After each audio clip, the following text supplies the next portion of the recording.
say it louder.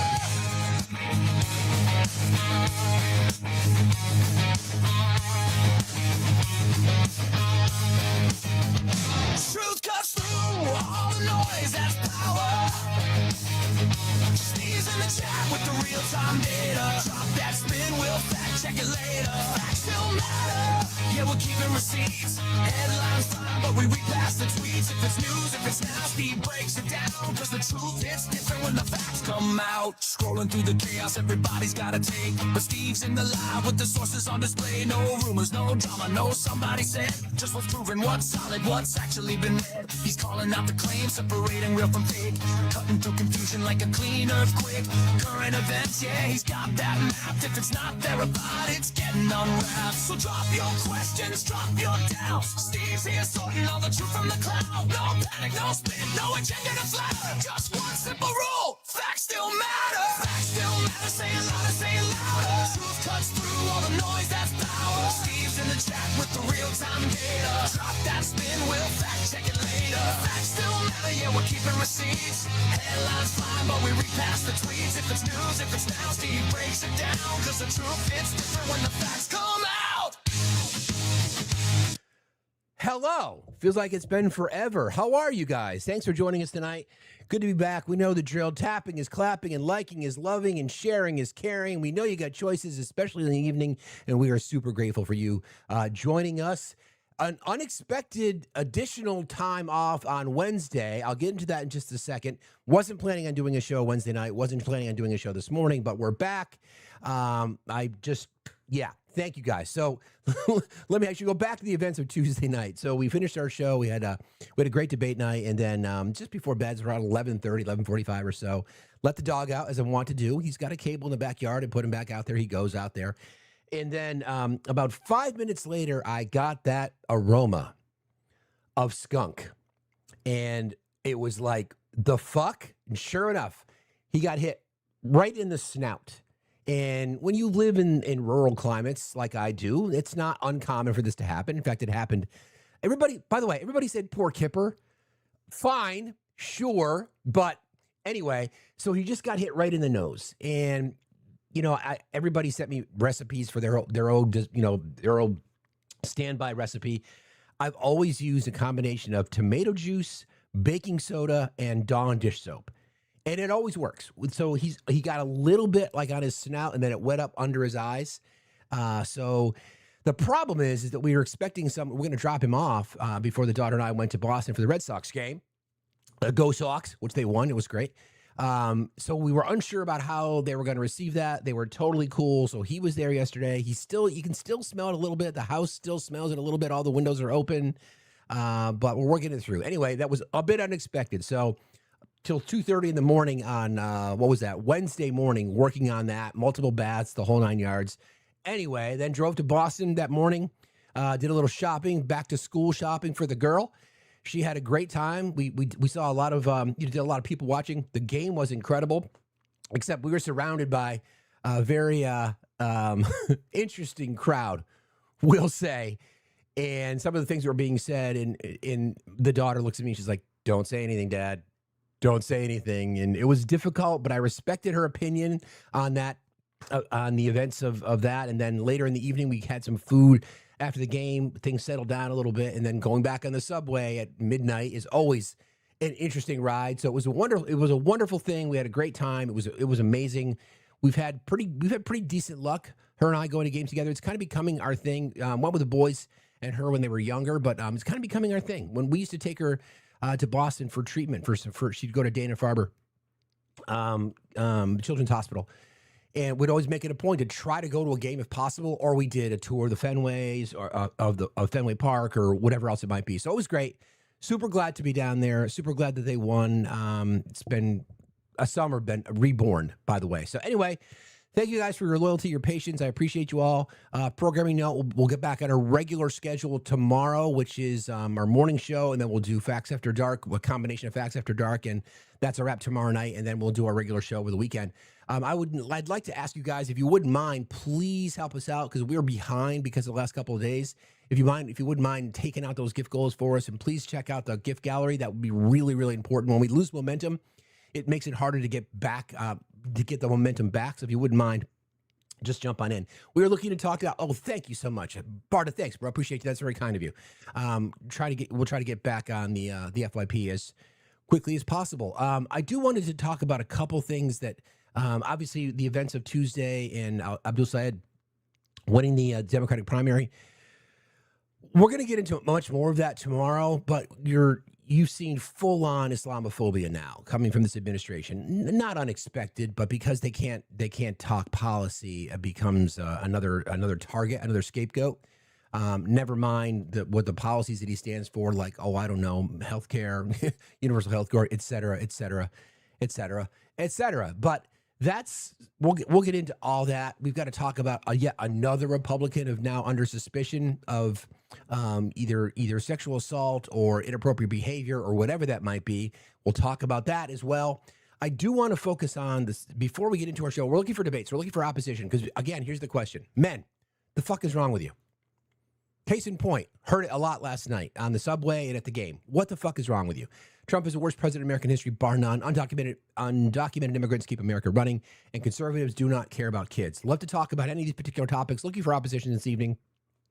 So please share the live out. Post your favorite bait for our friends on the right, and let's see what happens tonight.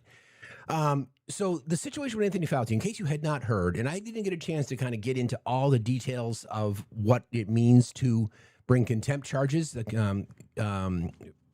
congressional contempt charges, contempt of Congress, which is a crime, potentially of a felony. Normally it requires the entire Senate or the House to vote on it. Instead, Rand Paul tried to do something that is going to be tested. He just had a committee vote, and the committee is majority Republican in this case.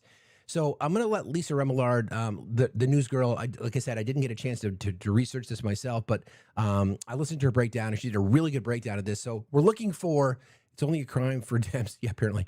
Exactly. Let's listen to her tell us about it, because what she talks about at the very end is exactly the point that I was hoping that she would make and that I wanted to make about how you want to play this game. Let's play. Just referred a criminal charge of contempt of Congress for Dr. Anthony Fauci to the Department of Justice. Why? Because of this. Do you still refuse to answer the questions? And by the way, MAGA, Anthony Fauci is a hero. He is an absolute hero. I want you to know that. So Anthony Fauci, who served, the world from a public health perspective for 50 years, is an absolute freaking hero. So keep that in mind. On the advice of counsel, I respectfully decline to answer based upon my rights under the Fifth Amendment of the Constitution. On the advice of counsel, I respectfully decline to answer. On the advice of counsel, I respectfully decline to answer. Today, Republican chairman of the Homeland Security Committee, Rand Paul of Kentucky, said in Dr. Fauci's case, pleading the fifth to the committee, especially more than 100 times, in his opinion, is a criminal offense. We are voting on whether a witness who has received the benefit of a sweeping federal pardon can be ordered by this committee to answer questions and then defy that order without consequence. But there's something extremely unusual about this particular contempt of Congress referral for Dr. Fauci. The whole Senate did not vote on it. That's what usually happens. What usually happens is a committee with jurisdiction votes on contempt of Congress, and if the referral passes out of committee, then either the full House or the full Senate then votes on it. And then if it passes the full House or Senate, then it gets referred to the Department of Justice. But today, Senator Paul skipped that step, and he believes he doesn't need that sign-off of the full Senate. He believes all he needed was the sign-off of the 8 Republicans on the Homeland Security Committee. So again, the idea is for something like this requires either the House or the Senate, depending on which body wants to bring these contempt of Congress charges. So in this case, Rand Paul said, yeah, we don't need that. We don't really care what the rules are. It's really important for context here. The reason that Joe Biden initiated and issued this pardon for Anthony Fauci was because of the things that Rand Paul has said previously. That's why he did it. Okay, so let's understand. Listen, I've never been a big fan of the pardon in general. I think the presidential pardon has just way too much power, as we are seeing, without question. But that's where this comes from, okay? So just want to level set there. All 5 Democrats on the committee, by the way, voted no. So with just the approval of 8 Republicans, Senator Rand Paul says he has now hand-delivered this contempt referral for Dr. Fauci to the Department of Justice, specifically to the U.S. Attorney for the District of Columbia, Jeanine Pirro. Now, there is a real legal Who knows box wine, Pirro? Who knows if she's even going to have a job in a few days? question here about the Fifth Amendment, and I'm going to explain both sides so you can decide who is right. It all stems from this. Just before President Biden left office, he issued this full and unconditional pardon for any offense Dr. Fauci may have committed or taken part in during the period of January 1st, 2014 through the last day of Biden's term. Biden did this because Republicans at the time, specifically Senator Paul, had been saying that they wanted Fauci behind bars. So Biden issued the pardon. Of course, presidential pardons are unconditional. That's a power the president gets that's mostly unchecked. So Senator Paul's position is, because of that unconditional pardon, Dr. Fauci cannot be prosecuted for anything he did between 2014 through January 19th of 2025. During the hearing last week, Paul said he was asking Fauci about that specific time period and what happened during the time that Dr. Fauci was the face of the COVID-19 response. So Senator Paul believes Dr. Fauci's pardon would cover him for anything he would have said under oath to the committee last week. Therefore, in the eyes of the Republicans on the Homeland Security Committee, pleading the Fifth, what Dr. Fauci did, was illegal. He can't do that. Now, Dr. Fauci's position is the complete opposite. He and his legal team are fully aware of the pardon, but they are concerned about 2 additional things that Senator Paul doesn't appear to be taking into account. Fauci and his legal team are concerned about, 1, Republican-controlled states trying to prosecute Dr. Fauci. And don't forget, presidential pardons do not cover state crimes. Several Republican states have already indicated that they are opening investigations for potential charges for Dr. Fauci. And 2, Dr. Fauci's legal team was concerned about him saying something during last week's hearing that would put him in jeopardy because his testimony would fall outside the date range of that pardon. So you get to decide who's right on that one when it comes to pleading the Fifth. But now what? Well, now this is all in the hands of the Department of Justice and the U.S. Attorney.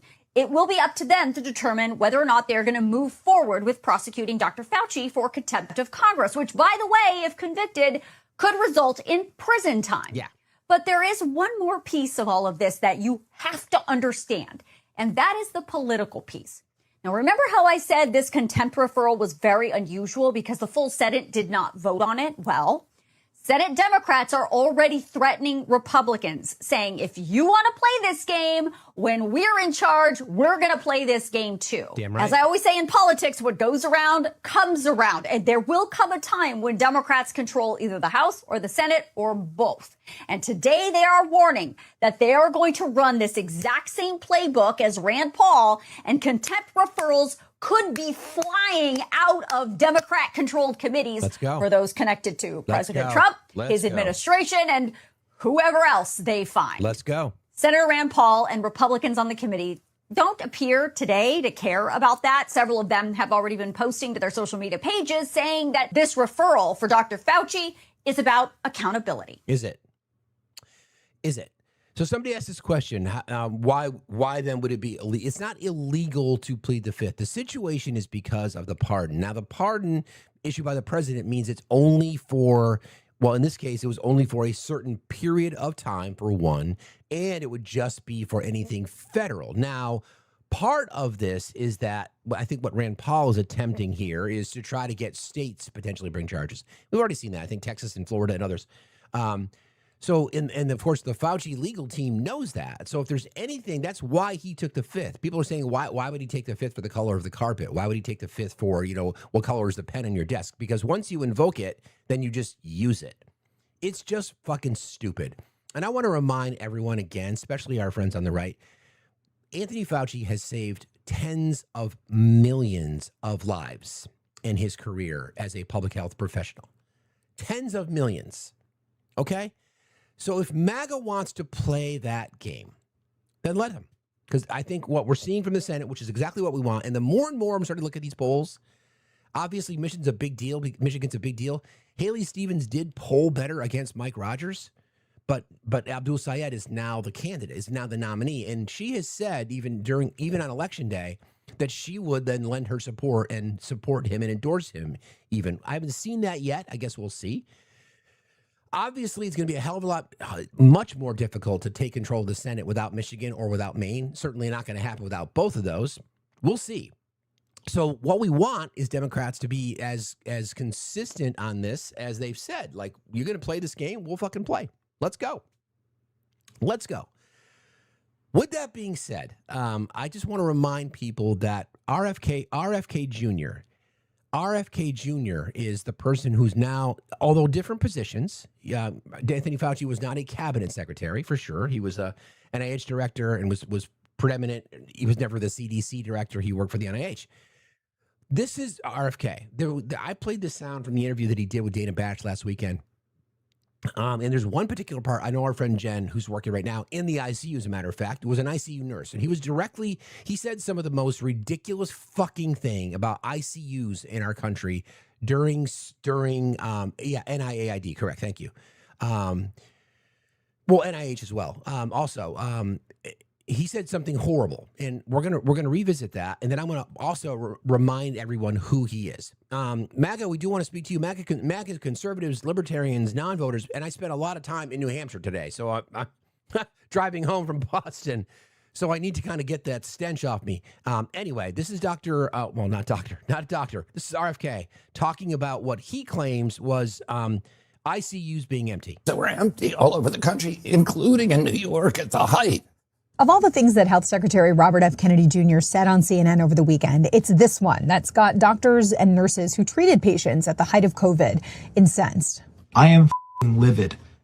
Having gone through everything I went through as a frontline doctor in the pandemic. I saw multiple patients dying every single shift. I actually helped staff ICUs in our local hospitals because they didn't have enough providers, because there were so many people who were sick, so many people dying. There are plenty of statistics on just how serious the situation in New York City was, including this graph from ER doctor Jeremy Faust, showing a huge spike in deaths. The data shows a massive spike. And my point is, I don't need to even play anymore because it just covers the same stuff.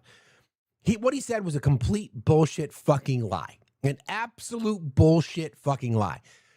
So, do you think RFK Jr. will be pardoned by the president? I doubt it. So what you do then is you drag his fucking ass in front of a congressional committee. You ask him to take the oath, or take the oath, and then answer the question. You said on CNN on said and said date that the ICUs in New York were empty. You still stand by your claim? And then throw his fucking ass in jail for perjury. RFK Jr., the guy that said this. I will literally eat anything because I don't have But even a with gag reflex. Let me put it like that. I will eat anything, and I will eat anything because I don't have a gag reflex. Now, I don't think I would necessarily be talking about things like that when you're under the when you're in swirled around controversy swirling around you. You say something like that. How would you know? Just because something doesn't gross you out? I mean, like, what kind of things are you putting down your throat, my guy? I'm just saying. All right. As a reminder, friends, we are crowdfunded for the Do Something Tour. If you want to donate, Cash App, PayPal, Venmo, all at Facts Still Matter. That's where we sit as we march towards that. And any donation of $3 or more, either here through Cash App, PayPal, Venmo, or via Super Chat on the tubes, will get you entered into our contest. We give away merch, any item from the merch store. We do our drawings on Monday morning. So any and all donations between last Friday and then this Friday will go into this drawing. And if you are the winner, come Monday morning, you get your choice of an item from the merch store. And if interested, a co-hosting opportunity with yours truly. But please just let us know if that's something you're interested in. Okay. I have to check something. Hang on. Everybody keep tapping, please. I appreciate you.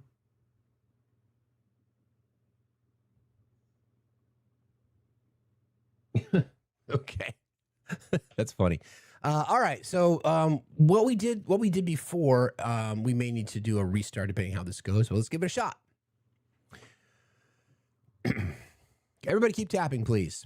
We want to talk to non-voters, Republicans, conservatives, MAGA, libertarians. You might not want to participate in democracy. You could be a voter. You could vote left, but you may not agree with these prompts.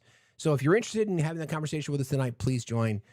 Hey, Sam. Hey, Matt. How are you guys? Good to see you. And by the way, I don't know if Politics with Matt is listening, but the reason I got to go to that game last night with my daughter was because of that kind, awesome human being who had tickets, who offered them to myself and my kid, and we had an amazing fucking time. So next time you are in Politics with Matt's live, please, I've sent him thank yous. I sent him photographs, sent him a whole bunch of pictures, as a matter of fact. Please be sure to thank him. Actually, let me show you a cool photo. There's so many, but this one I really liked. This was like right at the end of the game last night, right when the Sox won, dude. Yeah. You guys are going to get sick of me. I don't talk sports on this show. Only once in a while do I do that. But it was a great night. And I'm not even looking at the score now, so I don't care. So nobody tell me because I'm not. Go Sox! Exactly. That's the best part about it, right? The best part about going to a game, because it's history for me. Went with my dad, my grandfather. My grandfather, an Italian American, came over to Ellis Island and spoke very broken English. So I learned a bit of Italian when I was younger because I had to kind of communicate him. And our language was baseball.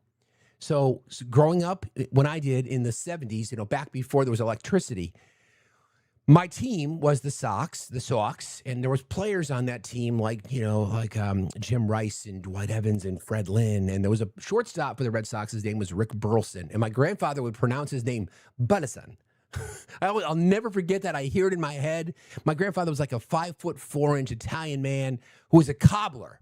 Every time I would go with my mom to visit my grandparents, he would always look at my shoes.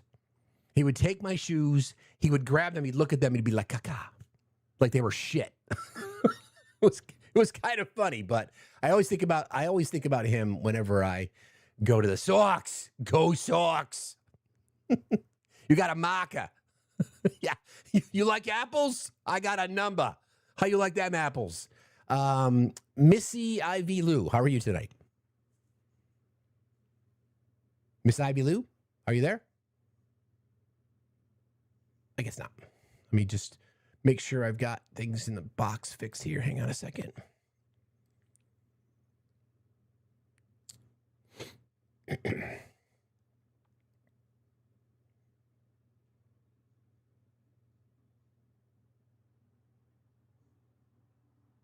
And it's a funny way to go. You can leave, sir. You can leave.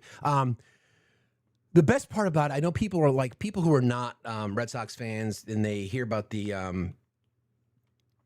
Sweet Caroline, but it's between the top of the eighth and the bottom of the eighth inning, and there's 37,000. By the way, it was the biggest crowd all season last night because there's been sellouts before, but everybody showed up, so the turnstile count was the biggest all season. So between the top of the eighth and the bottom of the eighth, they sing Sweet Caroline, and everybody sings it together. There were 4 White Sox fans that were sitting behind us, and even they were singing it. So it's just like, it's pretty freaking cool. It's pretty freaking cool. It was a good time. Okay.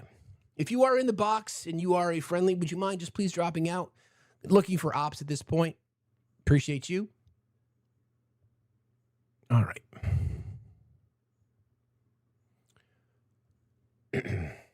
Is it out of sync? Am I out of sync? That wouldn't surprise me.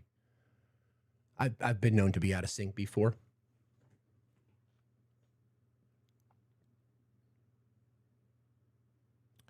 Deborah? I'm good. Okay, thank you. Appreciate you. Mods, if you guys see anybody in the chat that looks like they want to have a conversation, please just invite them up. Appreciate you guys. Don't forget, friends, take out those gifts in the gift goal in the gift gallery, and also the gifting goal. And don't forget, we are crowdfunded. You do want to support the channel and get entered into this week's contest. Please do so. Any and all you're fine, no problem. Any and all donations of $3 or more gets you entered. So a donation of $3 gets you 1 entry, 6 gives you 2, 3 gives you 9, and so on and so forth. That would be maths. Yes, that would be maths.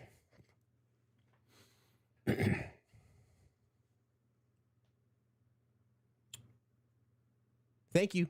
Appreciate you guys. Wow, that's cool. Thank you. LB, thank you, bro. I appreciate you. That's cool. Fantastic. I got the dinosaur. Sweet dude. Fucking dinosaur, dude. Whatever.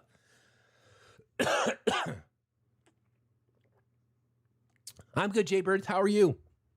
It's funny because right behind us last night were these White Sox fans to the right, and then there were 4 young men. They were around my daughter's age, and there was some interesting eye contact being made, and they were like they were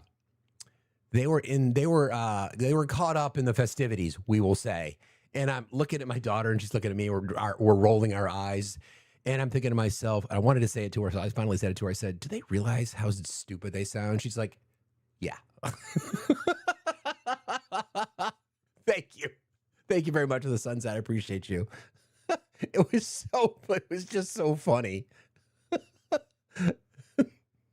But it's a great time, whatever. I mean, we're going to try to make it our thing. I told her last night that when she's in California, she can be a Dodgers fan. I will let that slide. She can be a fan of the Dodgers. Let me rephrase. She can like the Dodgers, which is fine. But she was always a Red Sox fan. I think I've told this story before, and this is really embarrassing, but I'll say it anyway. When my son was, my oldest was probably 7 or 8, he was massively into to dinosaurs, and then one day we were in I forget where we were. We were in like a souvenir shop, and he went over and he grabbed a Yankees hat off of the rack and he put it on his head. And I'm like, fuck. So I said to him, hey, buddy, I just want you to know that the Yankees hate dinosaurs. Yes, I did that. I have no shame and I will own it. And he's like, really, Dad? I'm like, absolutely. They despise them. You know who really, really loves dinosaurs, though? The Red Sox love dinosaurs. And I've talked to him about that a few times ever since. And they're baseball fans. They're casual baseball fans. My daughter's, I think, probably the biggest baseball fan of my 3 kids. But it's no shame. If you know, you know. Okay? If you know, you know. It'd be the same thing. You don't tell me that a Yankee parent would not do the exact same thing, because of course they would. Of course they would. Or Dodgers fans and Giants fans, of course you would. You would all fucking do that. Okay, now I'm gonna have to deal with this riffraff. I threw it down. Now I gotta deal with the riffraff. Yes, sir. Yes, I did that. I'll own it. I did it. I'll own it. Hello. But I have no shame. I know you're looking for ops, and you may have gotten your wish. I think so. I may have. I may have. Yes. It's a different kind of op.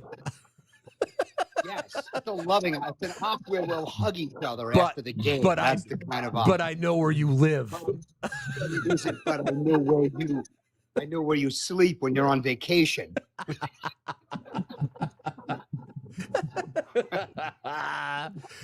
Yes, I did do that. I did tell my kid that. I gotta tell you, man, make it a regular thing, dude, because my memories of going to baseball games when I was a kid with my dad will never leave my mind. Agreed. Make it a regular thing. It's wonderful. I mean, too bad you can't drive all the way to New York so you guys can watch the Yankees. Why would I do that? By the way, why would I do that? By the way, I had Italian food for dinner. Nice. And it was good. It was really good. Hey, have you guys ever been to Italy, or have you ever been to Italy? Oh, I actually was when I was 13. So I was asked this question. I forget where I was, but is it Italian food in Italy? Is it Mexican food in Mexico? No, it's just food. Just food. Exactly. It's just food. Exactly. It's just food. Exactly. You didn't really differentiate. Yeah, no, it's so true. It's so true. Bro, I love you. I love you and Zoe, but Yankees suck. Get the hell out of here.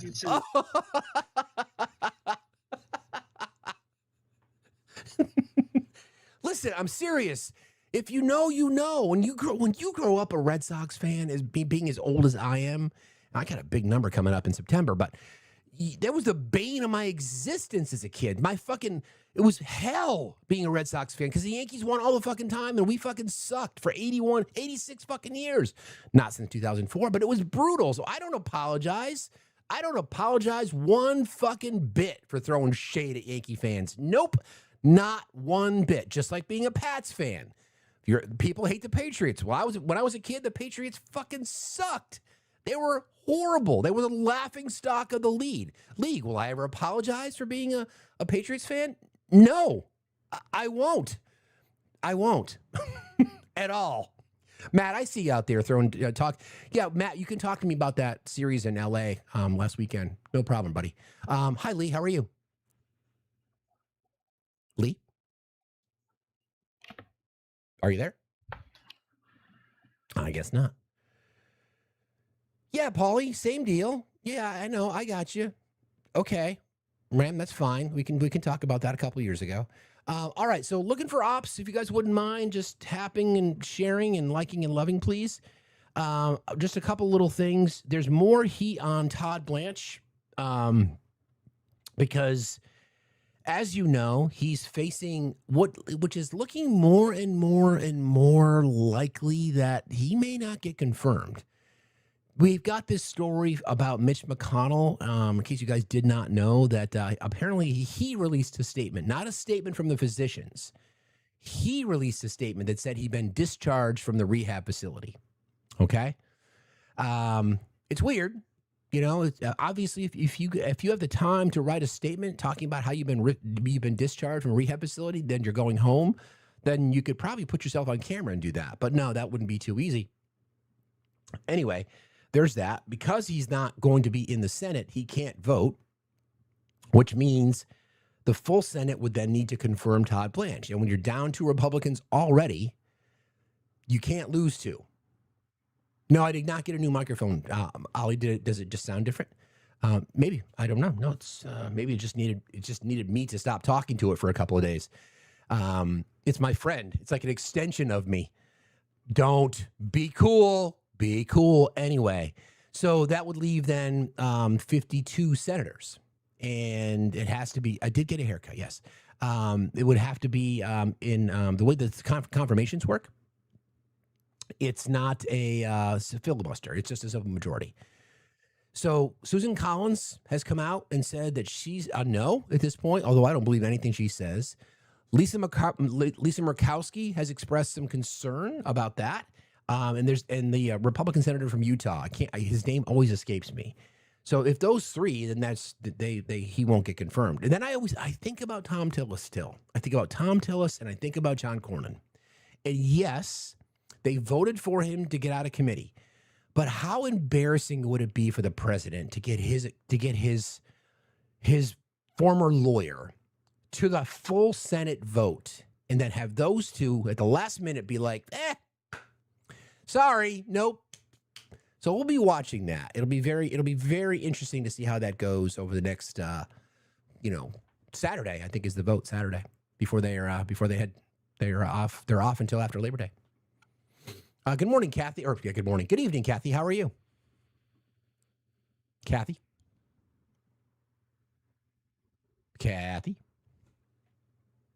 No. Okay, I think, guys, what I might do, I'm going to do a restart.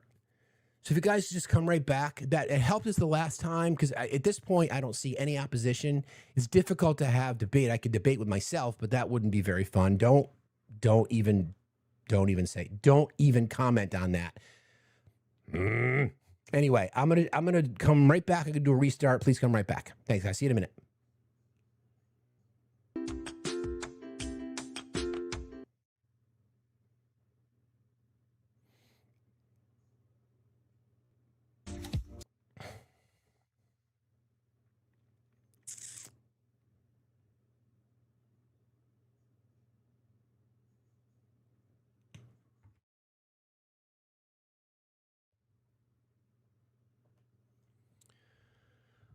And we're back.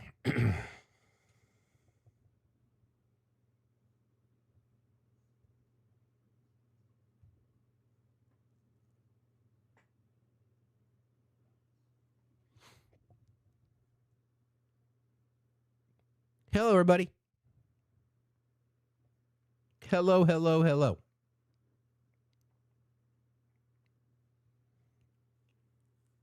Appreciate you guys. Thanks for being here. Continue to take out those gift goals. I really appreciate that. You guys are awesome. I'll pin this one. And please check out the gift gallery again. That's why we need your help to get back to the FYP. That's really important. That's probably why we're light on traffic tonight. So if you guys can do that. Yeah, and we're back. And we're back.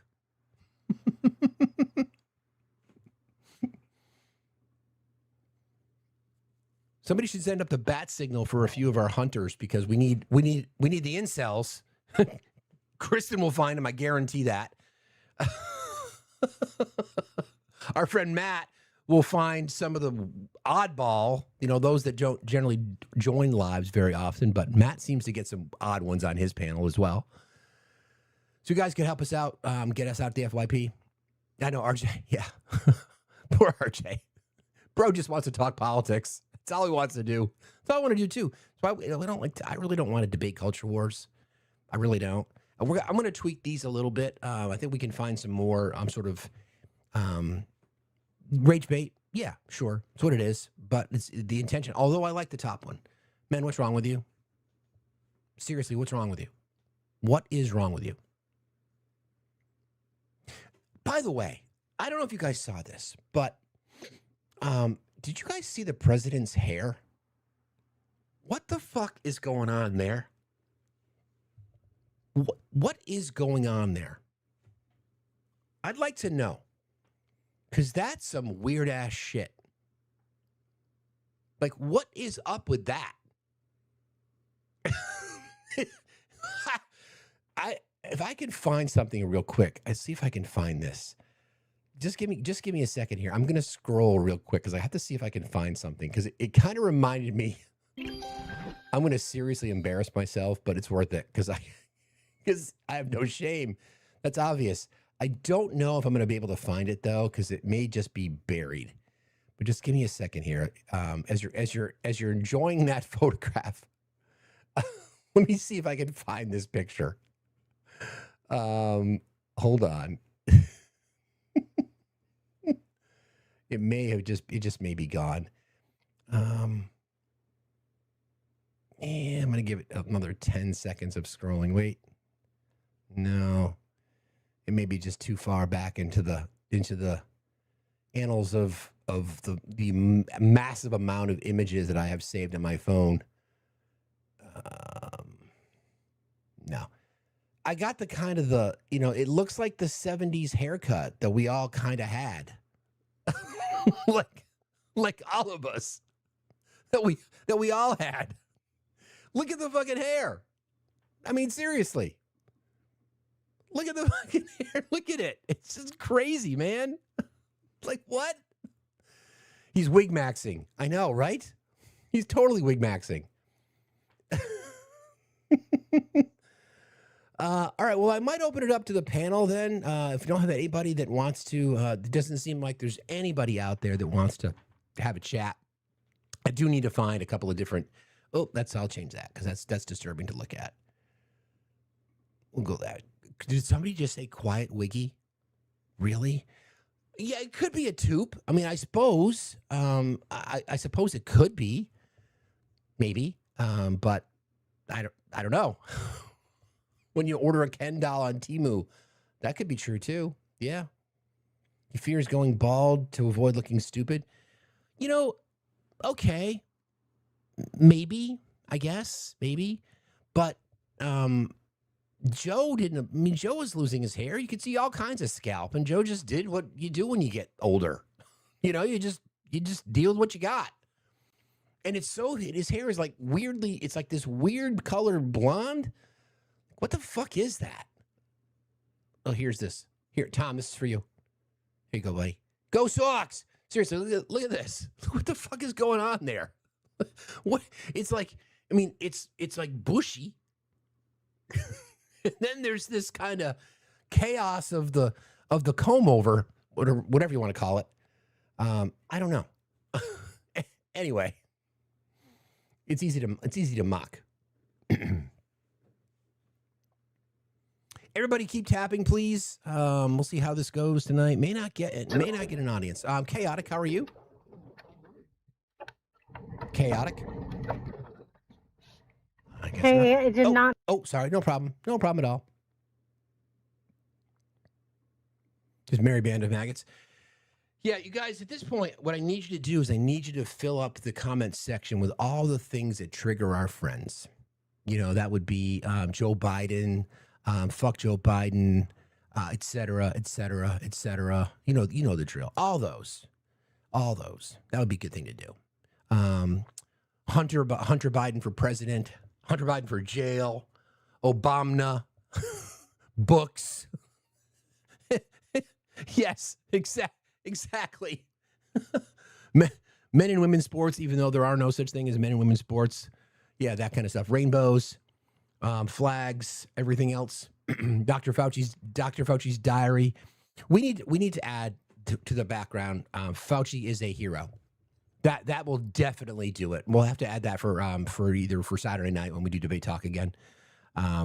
Without question, that has to be up there. Yeah, we'll tweak these around. We're just trying to find the right combination a little bit, so we'll figure it out. Intelligence quotient. Let's go, Brandon. That's always a good one. Yep, that's always common sense. That's one of my favorites. Love that one. Cats and dogs. Yeah, that's a good one too. That's a great one. Fauci is a hero. He's a total hero. There's no doubt about it. Bruce Springsteen, 8647. That's right. Yeah. The Dow. All right, let me just check in over here really quick. Don't forget, friends, if you want to support the channel, if you don't want to go through TikTok, I totally understand. Cash App, PayPal, Venmo, the best way to go. Any donation of $3 or more gets you into our drawing weekly. That would really, really help us out. Goodness. Dina, thank everybody. Hearts in the chat for Dina for the $100 donation on Venmo. Dina, thank you so very, very much. That was incredibly kind of you. Goodness. And she said your mission to change minds. I really appreciate you. That's very, very kind. Thank you so much. And Michelle, thank you for your hearts in the chat for Michelle. Appreciate you. That's very, very kind of you. And Amanda, thank you so very, very much. That's incredibly kind of you as well. Go Sox. Second to the Brewers, of course. Fine, no problem. I'll let you slide. I'll cut you some slack there. And Angela, thank you, Angela. You're very kind. Do something to her because Hector said so. Yes, because Hector said so. Always because Hector said so. Now I have to do math. Okay, let me see. That would be this.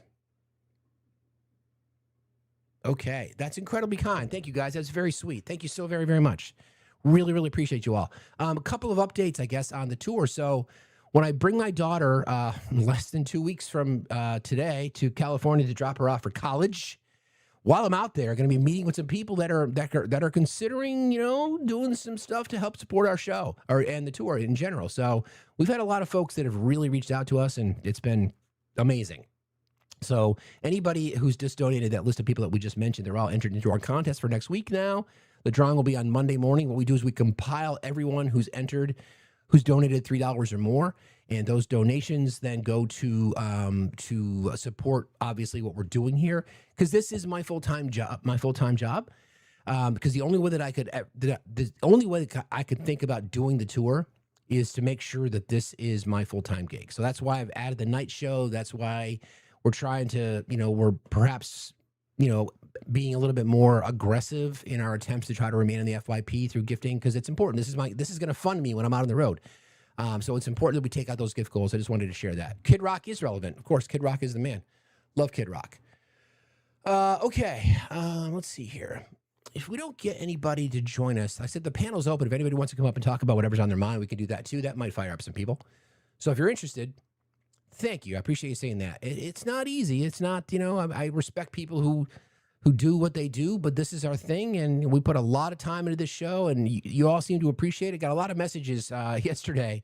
Are you okay, man? I mean, it blows me away that people have become so this show has become so important to people. It's important to me too. That's why we do it. So thank you all. I appreciate you guys. You're very kind. Excuse me. Hi, Casey. How are you? Casey? Casey. Casey going once. Okay. All righty. Thank you, Jamie. Back at you. Good evening, friend. How are you? Hi, how are you doing? I'm good. How are you doing? Good. Is my background noise too bad? No, it's fine. Okay. So since you were out of pocket for a little bit, I had decided to rewatch a YouTube live, and I ended up picking the one from last September when the Epstein survivors were on the Capitol Hill and, doing their speaking out for once. And I chose that one just because that's kind of when a highlight of my journey to healing began, and that was the first time I joined your live. But anyway, the one takeaway from that was you had talked about the consent acronym FRIES. Yes. Yes, and I needed to be reminded of that today because my daughter's going off to school soon too, and I'm just gonna kind of planning out just a good long awkward conversation I want to have with her. And we've had conversations over the years, but I think it's important to kind of revisit a lot of those topics before I send my daughter off to school. So anyway, I posted that FRIES acronym on my on my page today, so if anyone needs to be reminded of that or have a reference point for it. Since you brought it up, FRIES is a consent acronym meaning freely given, reversible, informed, enthusiastic, and specific. It's been created by Planned Parenthood to define valid affirmative sexual consent. Again, it's FRIES. It's an acronym, FRIES, freely given, reversible, informed, enthusiastic, and specific. Everybody should take note of that. Thank you so much for bringing that up. You're absolutely right about that. It's really important. Yep. Yes. And thank you for sharing that back then and sharing it again now. It is my pleasure, nice to friend. have you back. Thank you very much for saying that. I'm sure I'll see you in the morning. I appreciate you very much. Right. Yeah, again, freely given, reversible, informed, enthusiastic, and specific, created by Planned Parenthood to define valid affirmative sexual contact, consent. So I think it's a great point, obviously, in regards to why I advocate for age appropriate sex ed, because that would be a fantastic way to introduce consent by using acronyms. Naquan, I just saw you, bro. I'll bring you up in a second. Hey, there you are, right there. Hey, what's up? How are you, man? How's it going? How long you? I'm good. How long you staying live? Because I'm about to end, and I want to send you a raid. I was gonna co-host with you so they could just jump straight over to your live. Come on back. Are you gonna be live for a bit? Yeah, I'll be like, well, at least for another half an hour. All right, so I'm gonna do it from my main account. I'm about to end right now. I'm dropping everybody. I'm gonna send you a co-host so everybody can come jump over to you right now. Appreciate you, bro. Appreciate you very much. All right, brother. All right, man. Talk to you soon. All right. We love Naquan. Good to see that. Good to see that handsome gentleman. I mean, listen, I don't know if you guys have heard, and we'll get into this tomorrow for Free Speech Friday, but this guy, Max Miller, this piece of fucking shit, who we've talked, I mentioned the story to you all about how he's the daughter, he was married to the daughter of Senator Bernie Moreno. We followed the story. It's hard to talk about every day, but we will, because obviously it's important to us and our advocacy for women in this space. And he is just fucking lying and lying and lying and lying about all of it. I don't even know what else there is to say about that, but he's going to double down. And the worst part about it is his defense was Trump. So that's wild. Need a primary. How are you today? Need a primary? How are you, sir? How do undocumented immigrants keep America? What? How do they keep? Okay. I'm sorry. It's okay. It's okay. Yeah, how do they keep us afloat? How do they keep us afloat? Is that your question? Yeah. Well, they are a net positive. They're a net positive to our society. They contribute billions in tax revenue every year without being able to take advantage of the federal systems. Their overwhelming majority work in agriculture and construction and manufacturing in many cases, and customer service and hospitality. That's how. Okay. All right, let's say construction. Let's talk about construction. Well, do you disagree with that though? Okay. Wait. The typical Wait. construction. Oh yeah, absolutely. Slow down. It's okay. I'll let you speak. So you disagree with the fact that they're a net positive?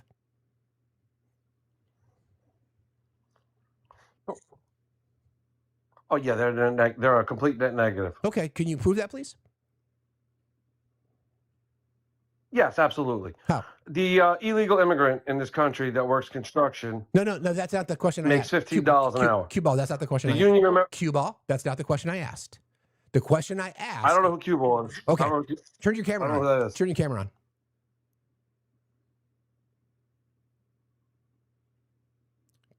Turn your camera on. Go ahead. I can't turn my camera on. I don't have enough followers. Oh, I don't have enough followers for camera. Is this your backup account? Can I just answer the question? Well, you haven't answered, so let me ask it again. Let me ask the question again. You made the claim that you don't believe that undocumented immigrants are a net positive. Therefore, that would imply that they're a net negative. So please prove to me, back up your claim that they're a net negative. Go ahead. I will. I'm going to get to my point. If you could give me a couple of minutes, a minute to talk. No. If an illegal immigrant in this country is working construction. No, sir. Sir, this is how this works, okay? Oh my God! Holy fucking shit! Let me just get to the point. Wow. Why can't I just talk? Because you can't control. Let me get to the point. Maybe it'll make sense. Men. Maybe it'll make sense to you. Maybe it'll make sense. What's wrong with you, man? What's wrong with you? Give me. You should keep cutting me off. Just let me speak. No, because I asked you a specific question. They're a net negative. I'm going to get to the point. They lower the wage rate. No, they lower the wage rate, which puts less money into the GDP. Prove it, sir. Prove it. I will prove it. Why are you so emotional? Can you just chill out a little bit? I'm gonna go. You're just a jerk off. I can't get to my point. Bye, this is ridiculous. Bye. See you later.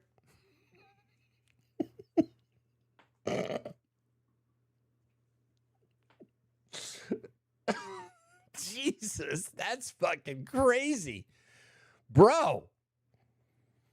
This is when you're sitting. Okay, if you're watching and you want to request up. This is how I run my house, okay? Because this is my house, right? The beanbag chairs over there, the lava lamps in the corner, the shag is ready to go. I've got the TV dinner tray.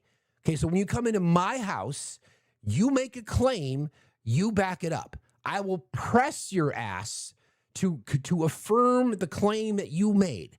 I'm not going to let you move off the topic. You said they're a net negative.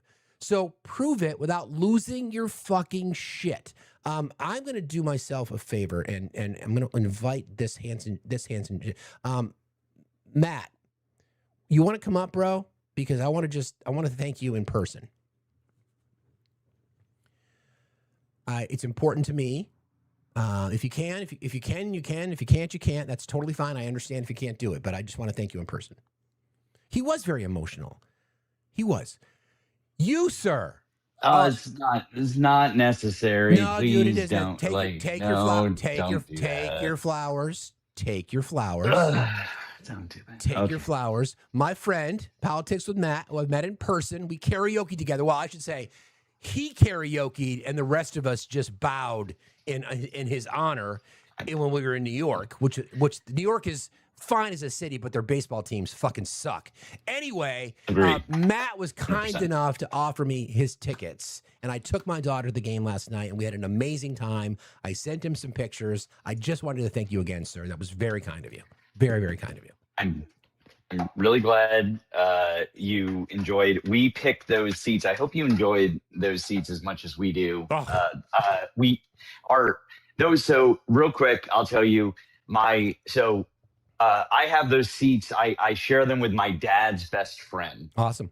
And they bought them in 1987 originally, because they said after they stood in line for playoff tickets in 1986, they said to each other, we never want to stand in line for playoff tickets ever again, so we're going to buy season tickets. And we originally had season tickets on the first base line. when we moved away, because we moved to Florida when I was middle school. So when we moved away, he got somebody else for the tickets. But when I moved back 15 years ago, I took back over the seats. So with him, so I've had them since. Well, So and we moved the third base line. But it was really funny because right up until like 5 minutes before first pitch, the entire row was empty, except for myself and my daughter. And then I noticed that we were right next to the city, to the sections that don't offer alcohol sales. And so we're all like, I was tipping my beer. I'm like, sorry. Hello, everybody over there. I don't even drink. I had a beer and a half. You're so one. Funny. It was so yeah, funny. You're one over. One over. Exactly. Yep. Yeah. That was great. Also, I feel bad for you. I feel bad for you because I know, because as Steve mentioned, I have met him in person, and I'm 5'11". What are you, 6'3", 6'4"? 2. You got to be around 6'2". Okay, yeah. Though my knees are up against those seats because those are original from 1932. Those seats are from 1932. So yeah, they're not the most comfortable, but I loved it. It's a good experience. You're covered. Basically no obstructive view grandstand. I love being there. And again, it was awesome. Really not necessary. I'm glad you guys had a good time. So that's all. You're a good man. And by the way, those seats could have been made of nails and it wouldn't have fucking mattered because I was at the Sox and they fucking won, dude. It was fucking great, bro. The last thing I'll say before I go, because I got to get ready for my live. The last thing I'll say is I took my daughter to her first game a couple years ago, and I was fully prepared for us to hit like the 5th inning and her to be like, I'm out. You know, as I think she was 7 when I took her to her first game. I was just fully prepared for her to be like, I can't do it. You know, 7-year-old. And, you know, that kid, I'm looking at my watch and I'm like, we're pushing to the 8th inning. And I was like, I gotta get this kid home, like to bed. Like, what are we doing? And I was like, all right, kiddo, well, we need to go. She's like, the game's not over yet. I was like, yeah. Oh, look at that. I know, Stop right? it. I know, right? And I was like, well, what do you? She's like, the game's not over. What do you mean? And I'm like, okay. And she wouldn't leave her seat. She doesn't want to go to the kids area. I love the fact that she just wanted to watch the game. It was lovely. So anyways, she's hooked. I'm glad you guys went. I think it's great. You're a good man. Thank you again for that. And I can't wait to see you again in person, bro. Yeah. And we will rate you when we're done here. You're a good man, brother. All right. Well, thanks a lot. I appreciate it. I appreciate Drop me. I'll catch you later. You got to see you. Bye. It was cool. It was so freaking cool. And Tom, poor Tom had to suffer through that. That's I feel bad for you, bro, but not really. I'm kidding, man. I love you. Hello, Farah. How are you? Farah? Oh, so sorry. No problem. I don't know what I did. It's all good. Listen, sir, you can come back up if you want to have a conversation. It's really simple. It's really simple. You know, notice how I didn't, lose my shit. And when you're just asked to answer a simple question, you couldn't do it. So that's more indicative of you than it is me. Oh, okay. I'll do this, Naquan. I don't normally do the co-host thing, but let's do it. Hey, bro. Hey, what's up? I don't want them to miss your name. So everyone that's in here, you see that handsome man right there, touch on his face and then hit the watch button. Again, a lot of the policies that are about to affect y'all, Facts know about them, and he can break them down for you if you just sit in the comments and listen. He talks about all of this stuff, everything that is about to affect you that this administration is pushing. So go ahead, rate him, show him some love. Y'all know if for everyone we ever rated, we drop chocolate balls because I am a chocolate god. Yes, go ahead and rate him. I'm watching his live right now, so I better see his numbers going up, and I better see some chocolate balls in the comments. Go ahead and rate Facts, show him some love and some appreciation. He's a very educated dude when it comes to politics. So go ahead and rate him. Show him some love. I appreciate you, bro. All right, brother. You're a good man. Thanks a lot. All right. Appreciate you, boss. That's good, man. Need a primary, bro. You can come back up, man. I mean, I want to have a conversation with you. I really, really do. But you just got way too emotional, man. Okay. Okay, So, you can't stop, tell me. Stop. You did it again. Just take a fucking breath. That's all I'm asking. Okay. You made a claim, and I am asking Not a you claim, fact. once again.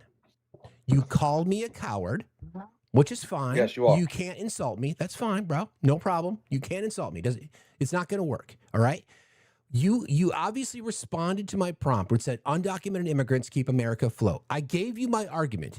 You said it's not true that they're a net negative. I'm not asking you about hourly wages. I'm asking you to tell me collectively how undocumented immigrants are a net negative. Go. Okay, one, they lower the wage rate. How? Two, they cost us How? They work for much less than the American worker. Yeah, but that increases wages. Do you know why that is? It does not increase wages, but go ahead. Well, actually, you made the claim, so tell me. Okay, a union worker I'm only going to focus on construction because 40% of the construction field is illegal immigrants. Okay. They dominate the hotel and restaurants and construction. So let's just work on construction. I don't know much about construction, but I'm going to try.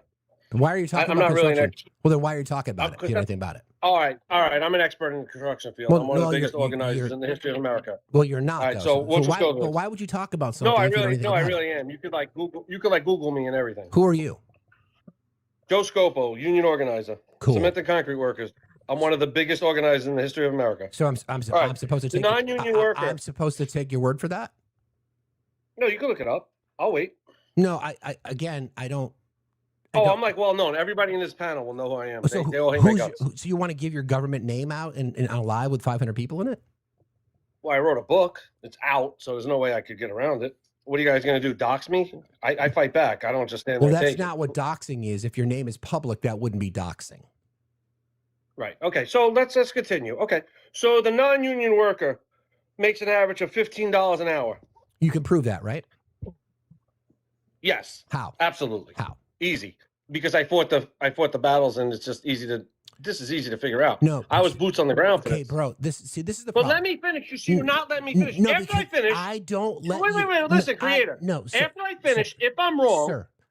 The reason I muted you is because of two reasons. People don't want to listen to you scream. Glasses are breaking and cats are gathering around people's phones. This is ridiculous. This is ridiculous. No, I'm really trying. What? No, bro. If you let me finish, then you can tell me if I'm stop- wrong. Then stop fucking screaming. You're the only Let me one. finish. No. Let me finish, no. and then you'll tell me if I'm wrong. Stop screaming. I do not let people come into my space and spew what I believe is misinformation. You've not provided. You have not provided a source. You are asking people to just believe you. That doesn't work. I have That's data. the Department of Labor Statistics. Okay, what is it? Tell me Tell me what I should look up. Actually, you look it up. I'm just going to go. I don't have to. I'm an expert in this field. All right. So in New York. No, you're not.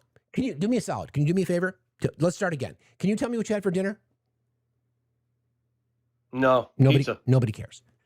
You see, this is the problem, man. This is the problem with people like you. And I'm going to give you an opportunity to watch from the cheap seats as I school you. When you go into a space, okay, the rule number one of debate. Rule number one, when you walk into a debate club or debate class or whatever that might be, whether you're in high school or in college, although in your case, maybe the ninth grade, the first thing that your instructor teaches you is like affirmation of claim. When you make a claim, you have to back it up. It doesn't work to say, I know a guy who knows a guy who knows a guy. I'm an expert. I wrote a book. Every one of those things are claims. Along the way, you would have to back it up. I have the data on my side. I know that undocumented immigrants from the Department of Labor, for example, contribute nearly $100 billion annually. We know that they don't take advantage of the federal systems. We know that. We know these things are proven facts. Department of Labor, a variety of topics. You can't just come in here and say, I know a guy, I wrote a book. It doesn't work that way.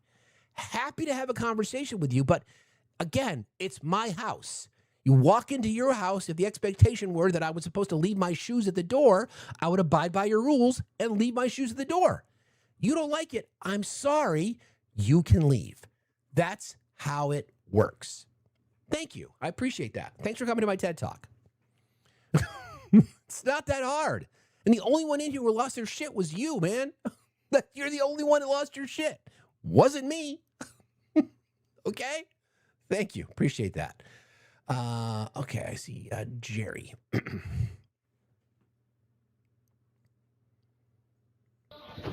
Hello, Jerry. How are you tonight? Hey, how you doing? I'm fine, thank you. What's on your mind? Why do you say as a man, or do you identify as a man? What's your point? Why do you say up top, men, what's wrong with you? Yeah, what's wrong with you? Like you're not a man.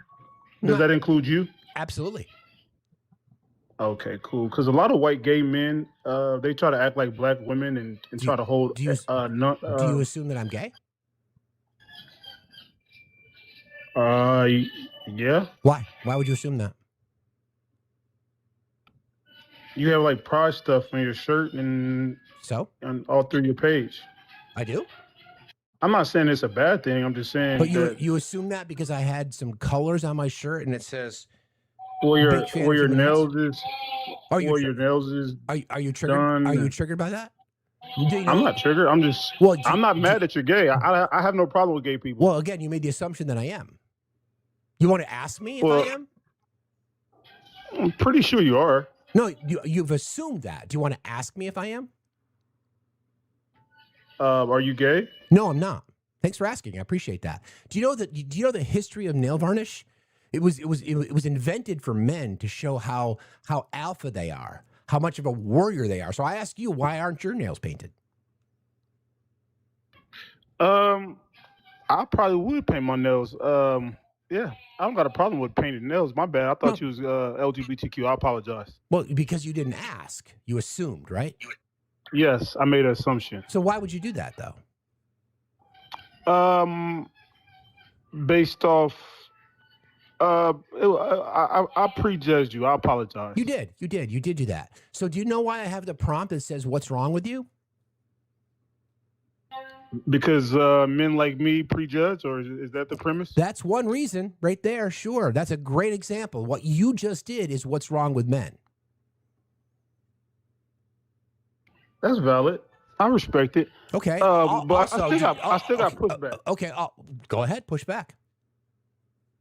Yeah. So my thing is, when people do this male bashing thing and try to group all men in the same box, I feel like it's a bad faith and it's a misrepresentation of history, right?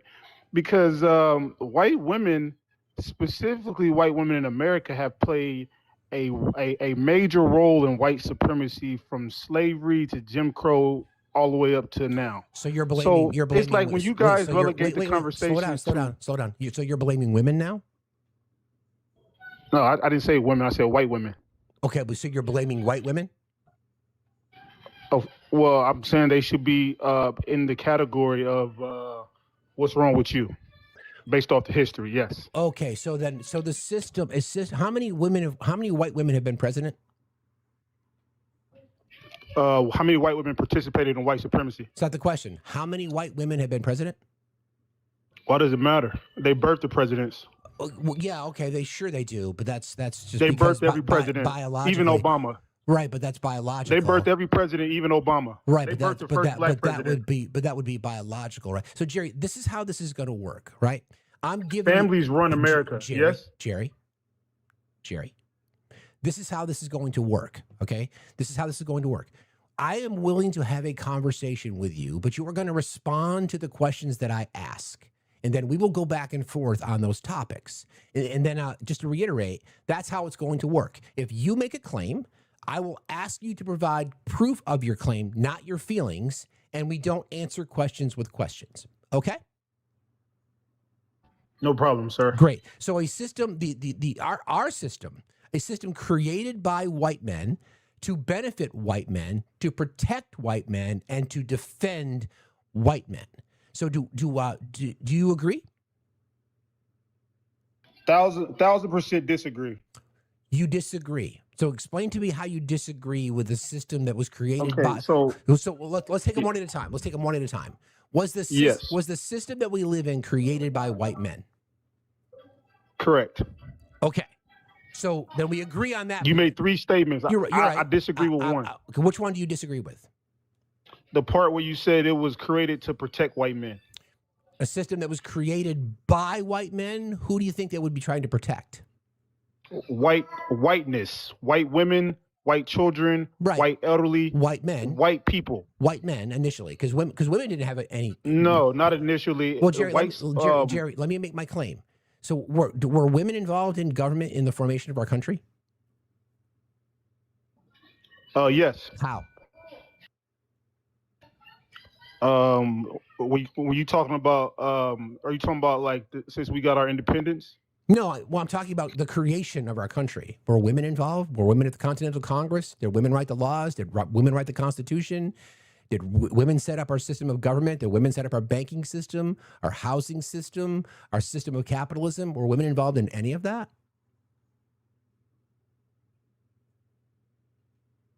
I'm sorry. Yes, they were. Yes, 1,000%. How? Tell me how. So if you look at in the 1700s and the 1800s, colonial society depended heavily on household production, right? So white women managed complex domestic economies that were critical to the United States. Jerry, that's not the question I asked. Wait, I'm literally responding directly to your question. What are you talking about? Tell me what the question was then. You said did white women play a role in creating the United States and their structures? I said yes. In all the system. And all the systems. I'm not talking about the household. I'm talking about the system. Okay? I'm not talking about the household. White women owned black women and men as property. There was a book called Her Property. No, they didn't. Wait, you don't know history. Oh my God. Yes, I do. So you're telling me white women hold on. So what could white, I'm asking you a direct question. What could white women own? They own slaves. No, are you okay? No, they could not own. No, women couldn't own anything. Okay, man. So if a slave owner dies, right, and then they have a wife and a daughter, where does the money and where does the slaves go to? The wife? Yes or no? No, not always.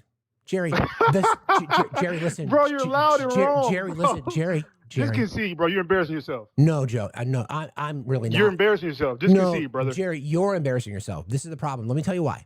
So you haven't answered the question I asked you directly. Okay. So you're deflecting from the question you just wrong about. No, Jerry. I'm asking you a specific. So white women couldn't own slaves. That's your point. No, Jerry, I never said. Listen. The question, you're finna get triggered and move me down because you're wrong. No, I'm not, because I'm asking you to answer the question that I asked you. I'm talking about the systems, Jerry. The system of slavery. Jerry, white women own 40% of slaves. The argument, the point that I've made to you, the point that I made is that white men set up the entire system that we live in. Do you agree with that statement? Yes or no? Yes, but stop. you. Right there. I disagree with your second point. What's your second point? You tell me. You said you disagree with it. Okay, so you said white men created the system. Correct. White men benefit from the system. I say no. All white people benefit from the system, including white women. And then I broke down the system of slavery, the institution of slavery. Jerry. Oh my God! You asked me a question, and I'm answering. You cutting me off. Yes, I am, Jerry. The system. No problem. I'm talking about the system was made by white men. Made by, yes, listen, you keep going back to your first point. You made 3 statements. I did. Your first statement was who created the system. I conceded on who created the system, white men. So why are you running back to the first point? Because we're talking about your second point. Because you haven't addressed it. I literally conceded to your first point, bro. What are you talking about? Again, I said white men created the system. I concede. So now I'm arguing your second point. Your second point was white men benefit from the system. I disagree, and I broke down how white women benefited from the system, and I say they benefited from the institution of slavery. And you said that they never owned slaves. You was wrong about it. Jerry, I never, again, this is the problem when you cannot. Did you say that white women never owned slaves, yes or no? No, I did not. Now you're a liar. You said white women couldn't own slaves. Jerry, they couldn't own property. The argument that you made was if you literally lying now. Jerry, you have to stop talking. Okay? Wow. Jerry, You have to stop talking. You're calling me a liar when you're literally lying. Jerry, I need you to stop talking for 1 second. The argument that you made that I was trying to address before you got up in your feelings was, if a slave owner died, what would then happen to the slaves? That wasn't it. Yeah, No. you said that because you talked about Jerry. Before I made that bro, statement, you've got to stop talking. Okay, you've got to stop talking. This is not your live. If you want to go and host your own, you can have the topic and you can choose whatever conversation you want to have. What I'm saying is a system built by white people, white men, built by white men, built by people who look like me, to benefit people who look like me, to protect people who look like we. Women couldn't even have a credit card in America until like the 70s. They couldn't open a bank account. Marital rape was accepted. Okay, that covers all men in regard to suppressing all women. That's the argument I am making to you. Now, women were not purchasing human beings. If there was hereditary ownership of slaves that went to white women, that's again a problem of the system set up by white men. What part of that do you not understand? They couldn't even vote. Women couldn't even vote until women couldn't even vote until 1920. Okay, so can I respond? Address what I said. I'm going to address your from every point. So you just said that you was responding to me saying that white women inherited property. No, before I even mentioned that, you that said was your argument, Jerry. You keep cutting me off and trying to act I'm cutting you off to gaslight me because you know you're loud and wrong. No, because let me get my full thought out about you being wrong. Then you're not going to spread this information. Go ahead, fine, do your thing. Okay, I asked you, could white women own slaves? You said no. Jerry, and then I said no, because you did not let me answer the. Oh my God, bro! You need to shut up, bro.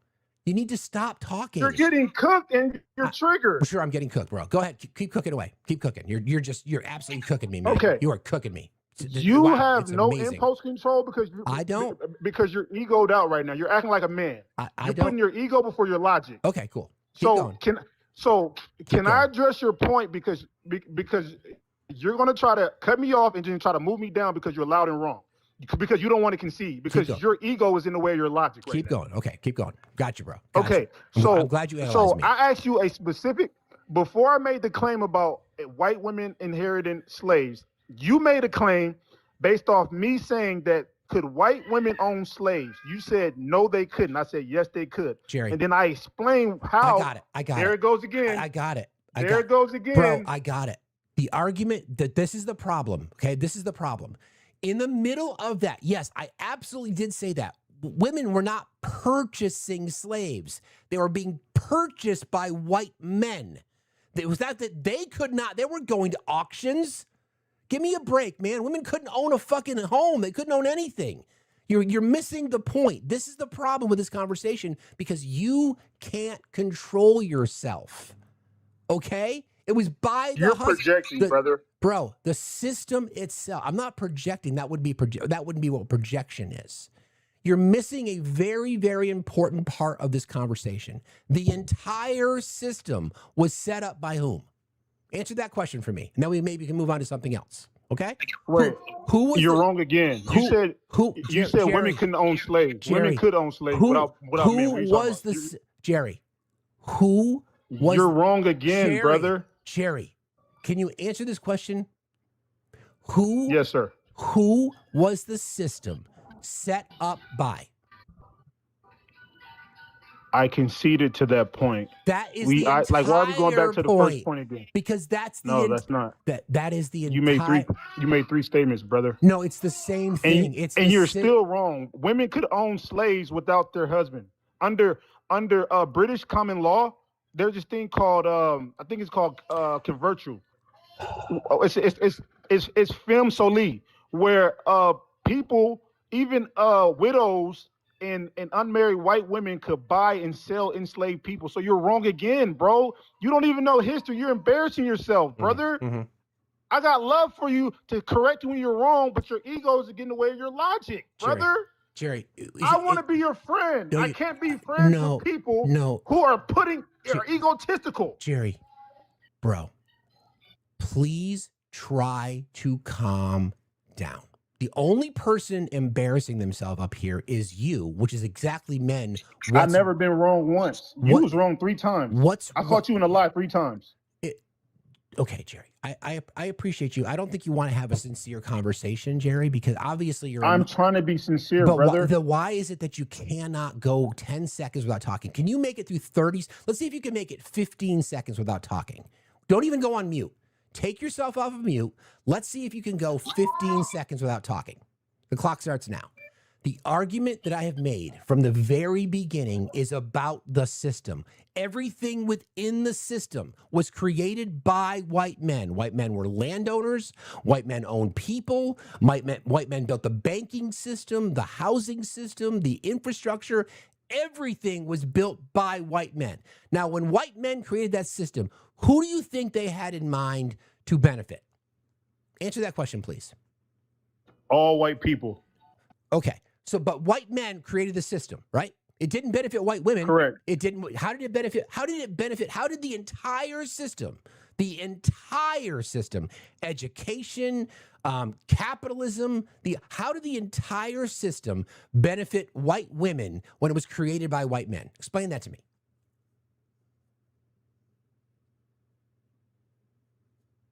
Okay. So I'll pause. Okay, brother. So answer that it's question. called, Answer that question, okay, please. Okay. So the first answer to your question is direct wealth and property ownership, right? Okay. Hold on a second. So, I need to address. Hang on a second. Chat. I'm not saying that white women couldn't own slaves. We haven't even gotten to that point yet. Give me a chance to get through this conversation, okay? You can say whatever you want about me. Call it a blind spot. That's fine. I'm trying to make a point. The point that I am making is the system was built by white men. Obviously, the white men are going to benefit from the system first and foremost. Don't forget, women had no place. you can't separate white men and women. Yes, you can. They all benefited because they was white. Jerry, you absolutely. The system is built off white supremacy. I know that. White men and women were complicit in white supremacy, regardless of who created the system. But white women did not have any say in creating the system, Jerry. And even to this day, white women are still suppressed in our society. They have much more advantages than any other class. There's white men at the top of the pinnacle. White women are near the top as well, which is why they continue to vote against their best interests. That's the whole point, man. That's the entire argument that I'm making. You're going down this one particular road, and I don't disagree with you that white women could own slaves. I don't disagree. That's not the argument I'm making. The argument I'm making is the system was set up by white men. The colonizers, white men, property owners, landowners. Women couldn't open a bank account until the 70s. Marital fucking rape was legal, bro. That's a system set up by white men. Look at the people that are in the Epstein files now, for example. Overwhelmingly so, white men preying on white children in many cases. Look at our Congress. Look at our banking system. Look at CEOs. Look at ownership of property. Look at the wealth. Who are the people that are at the top of that list? White men. Okay, that's valid. Now, if you look at the top women billionaires in America right now, all of these women, the top 5 got their inheritance from from businesses that was created by white men. Exactly. Right? Walmart, right? Yeah. Wait, hold on. See, this is important, right? Because you're trying to make a distinction between and try to separate white women's role and just try to blame white men because they created the system. The beneficiaries of the system of the system since its inception has always been white women. They go hand in hand. So I can create something. No. Listen, Jerry, families run America. Yes or no? Wait. Does families run? Let's talk about that. Families run America. No, we're going to go back. Not white men. No, we're going families run America, not white men. Jerry, we're going to go back to the claim. Do you agree? No, I'm going to go back to the claim you just made. I'm going to go back to the claim that you just made. You said that the white men created the system for white women. No. White men created Wait, I said what? I said what? You said that this is the problem when you've got. Do you want to take care of your No, kid? tell me what I said. You want to take care of your kid? I'm with my nephew. You want to take care of him? That's much more important. I'm happy to have the conversation. He's having fun. He's not crying. Him and his brother is playing. Okay. The argument that you made is that white men created the system for all of white people. There is an argument. Correct. Wait. Correct. Yeah. Okay. Wait. There's an argument to be made for that, but the overwhelming beneficiaries of the system are whom? Overwhelmingly, I wouldn't say overwhelmingly. Overwhelmingly is crazy. Overwhelmingly, not Jerry. Think about it. Think about it. Think about it. Think about what you just said. How does families run America? No. Does families run America or white men run America? White supremacy runs America. No. White families run America. White supremacy. Okay. If you look at the most powerful families in America, right? The Waltons, the Mars family. These are white men and women getting their wealth off the backs of other people. White men, Jerry. Oh my God, bro! Men. You took too many. Listen, these feminist courts. Listen now. These feminist courts have radicalized you guys, and it's not. See, your ideology is not in line with actual reality. What's my ideology then, Jerry? Tell me what my ideology. Tell me. I guarantee you. Tell me. This is my first time talking to you. I'm gonna tell you what your ideology is, bro. You got to. I'm going to tell you, bro. Can you do me a favor? Can you please do me a favor? I am trying really hard to have a conversation with you, but you're not abiding by any normal rules of adult conversation because you can't just address the topic at hand. You want to move to something else. So take a deep, I never move. I'm talking directly. Jerry, you just did it again. Okay, sorry, brother. Don't interrupt because you can't have a conversation if you're going to do that. In fact, a traditional debate tactic when somebody is losing a debate is they interrupt. So stop doing that and stop. That's what you was doing. Jerry, I'm the host of the show. I'm asking you questions to try to get you to engage in the topic. Okay? So take a breath. All right? My claim is this, and I'm going to stay on this because we haven't addressed it yet. The entire system in our country, actually, you can even say this globally, the entire system is built by white men. Therefore, when they create the system, they're obviously going to create a system for themselves. Black people didn't have the right to vote. Women didn't have the right to vote. Who did? White landowners had the right to vote. Every single changes along the line up until the 19th Amendment, women did not have the right to vote. The banking system, entertainment, you name it, all of those systems established by white men. So then what would logic tell you? What would logic tell you as to who would be the principal beneficiaries of that system? Just let logic tell you. White men, but voting doesn't apply. Listen, voting is not the only. Based off voting, but not based off wealth. Did I say it was the only reason? I didn't say. I gave you an example. But I'm saying wealth is more important than voting, right? So white women can inherit the wealth of white men during slavery. Wealth is more important than voting? Yes, of course. Wealth, of course. So you think someone's wealth is more important than their? So a person who's poor. Yes, look up Citizens United versus SEC. That's a different conversation, Jerry. That's not the claim. It's the same thing. It's literally in the confines of the conversation we're talking about. No, it's not. It's not. You said that wealth is more important than voting. So if someone doesn't have wealth, they have no importance, and all they have is their vote. That's a really bad take. Yes, bro. I think that's a bad take. Because you're saying if a person doesn't have wealth, they don't have value or worth. I never said you're not valuable, but I'm saying what's more important. A person's vote is more important than wealth. You're talking about it, bro. Literally, you're talking about something different. Who had the most? You're saying you're talking about power. Wait, bro. Again, Elon Musk, dude. Elon Musk had more influence on the last election, because of his wealth. Yes or no? Do you think that's okay? I'm telling you what's more important, brother. I'm not saying that I agree or disagree. I'm saying it's more important.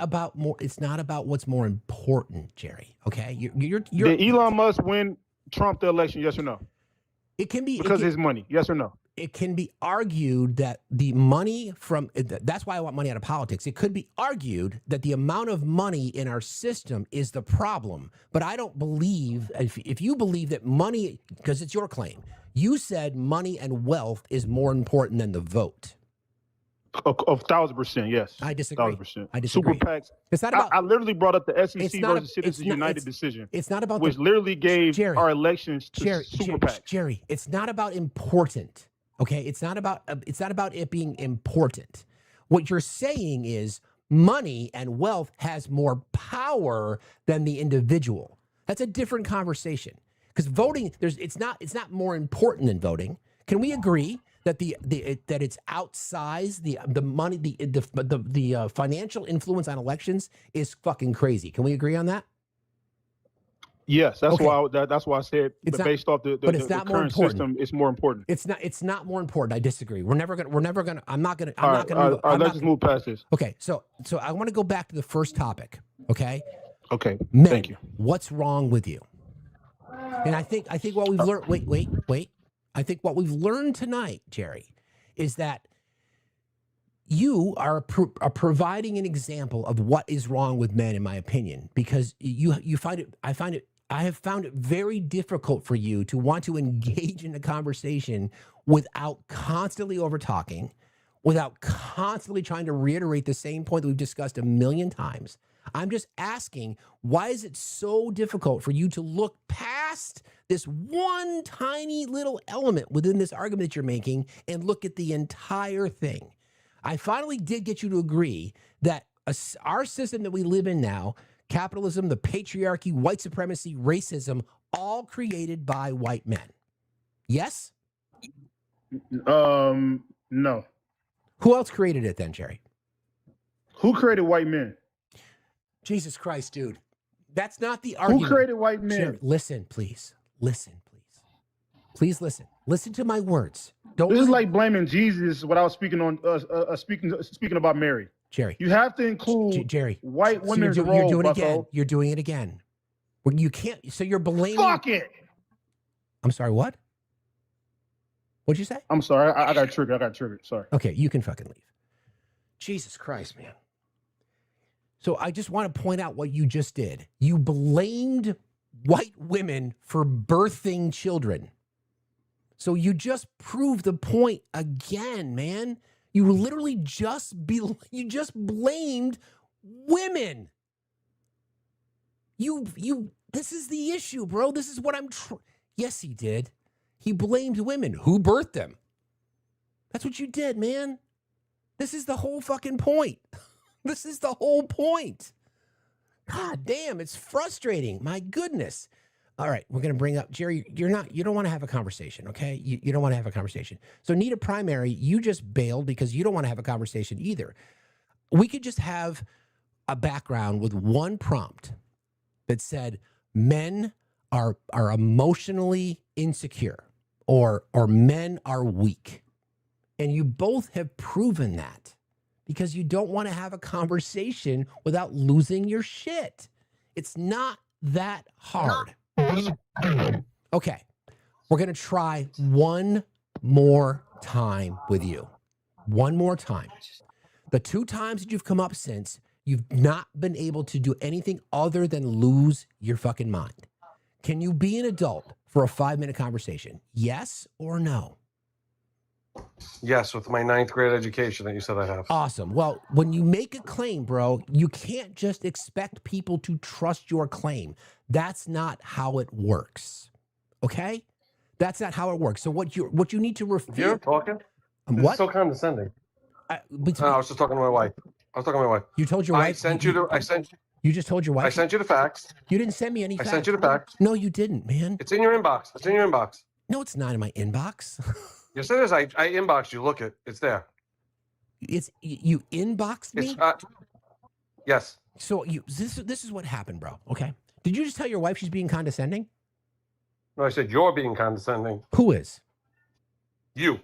You speak down to people like your children. Because you're acting like a fucking child, man. You're acting like a child. No, I'm just not going to let you talk to me like I'm a child. Oh, you're not? Okay, then that's fine. Go sit in the corner like the little boy you are. This is the fucking problem with you guys. My goodness gracious. It's not that difficult. It's really not that hard. This is the problem. This is why it's all men. Yes, Bill, you were chirping. What's on your mind tonight, Bill? Yeah, and some of the things that you said to Jerry they just didn't make any sense. Really? The way that you tried to name one. Like the way that you tried to frame his positioning, because he said that practically speaking, wealth is more important than voting currently in the current political milieu. We just disagreed. That's fact. That's facts. No, that's your opinion. What do you disagree? Why wouldn't wealth be more important than voting? It's not about importance. If somebody like Elon Musk can... Bill, this is the problem that Jerry and our previous guests had. Go ahead. Okay. I don't need the meta commentary. Go ahead. Stop. The word he used was important. Now, the argument can be made, and we could have this debate. The amount of money in politics is incredibly dangerous. Can we agree with that? I agree with you on that. Okay, that doesn't make it, now, that may be important. I just think important is the wrong word. Because what you're saying is if someone doesn't have wealth, then they don't have importance because all they have is a vote. No, that's not what he's saying. No, because he says it's more. What he was saying was it's more important than the vote, meaning somebody with more wealth has more political influence. That's the regardless problem. of how many people vote. That's the problem. So he's saying this. He's not saying that he agrees with it. He's just saying currently in the current political milieu, wealth is more important. It has and more, it typically is. It typically is Bill, in most countries. No, it has more in most of history. It has more power. It doesn't have more importance.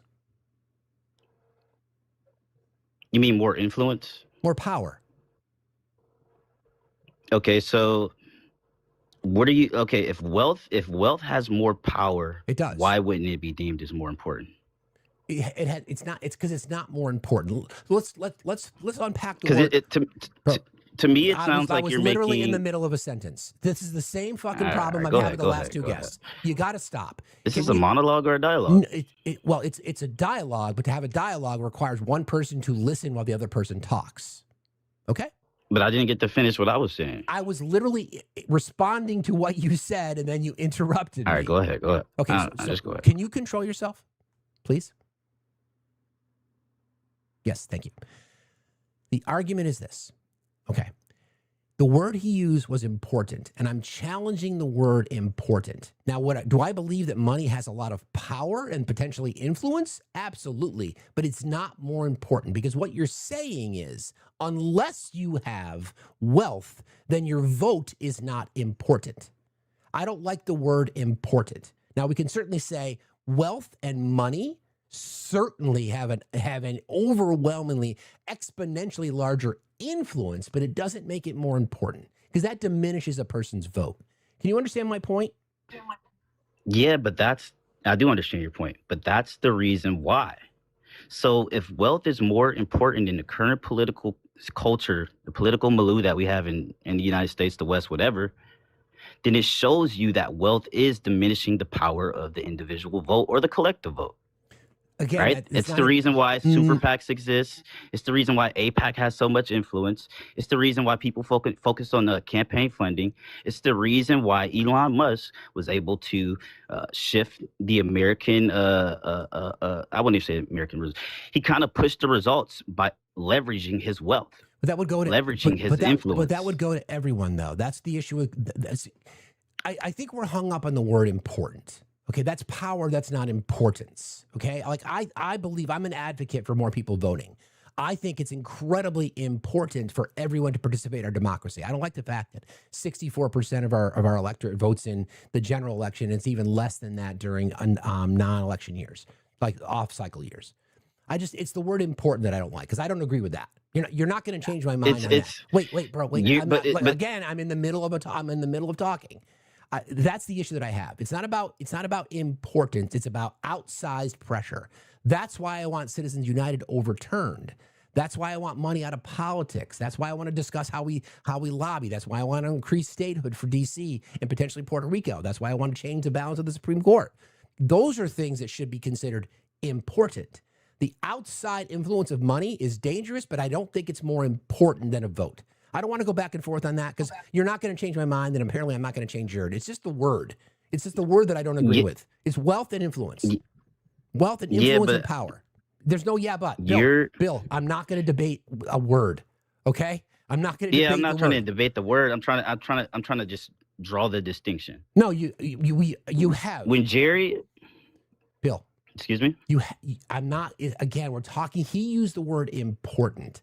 I don't want to. Right. I don't listen, man. I don't want to. and you're making a value judgment. No, I'm not making a value judgment. He No, was Bill, given the analysis. You are because No, you say I'm you don't want not. to use the word importance. because it's not because we disagree. Like, what's the best sandwich?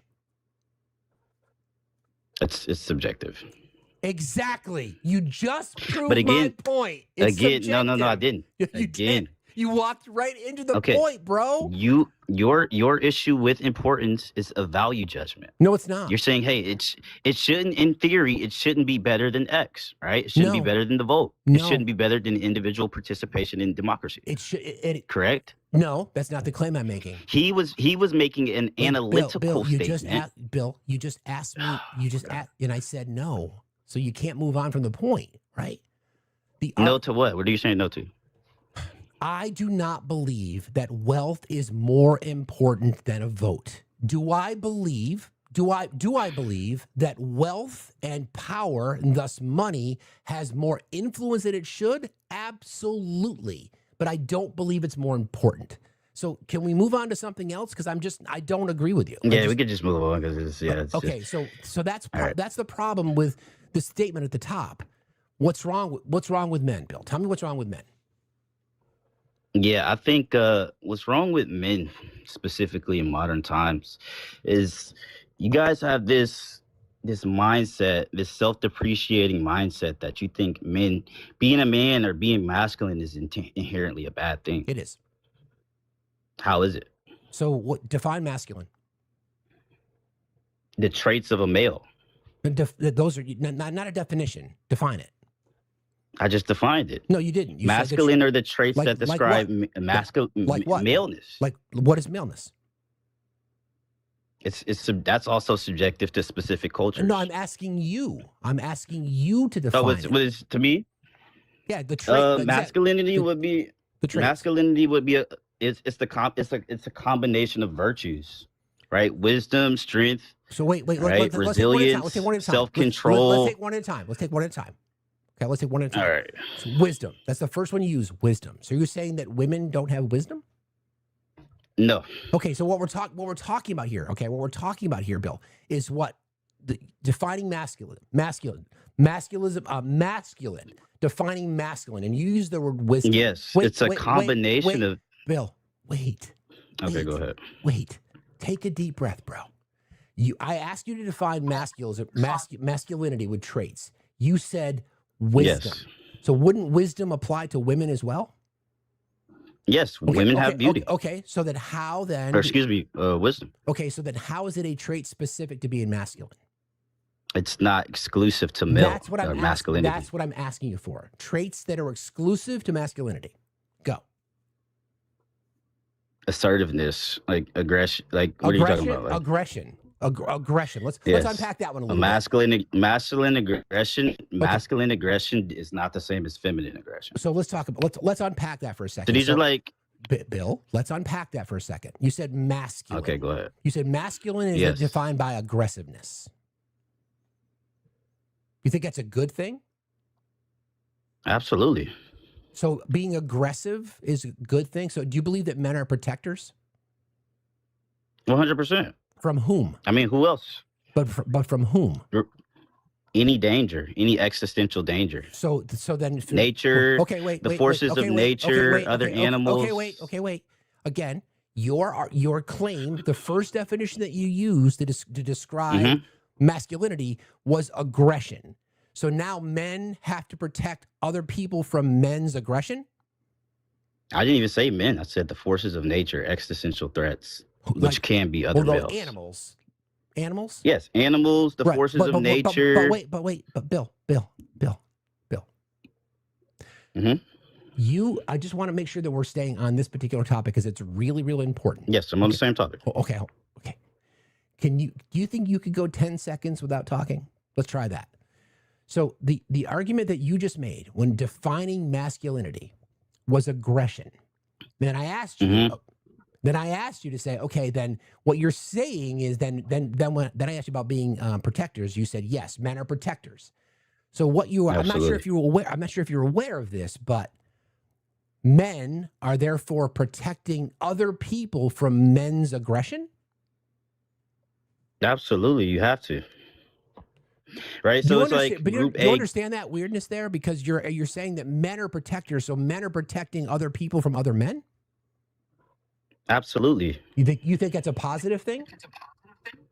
Yes, of course. How is that positive? So like, it's positive in the sense that if the men of yours, if you're in group A, and there's a group B, and they have other men, and they want to, let's say, exploit, oppress, extort, unalive, whatever.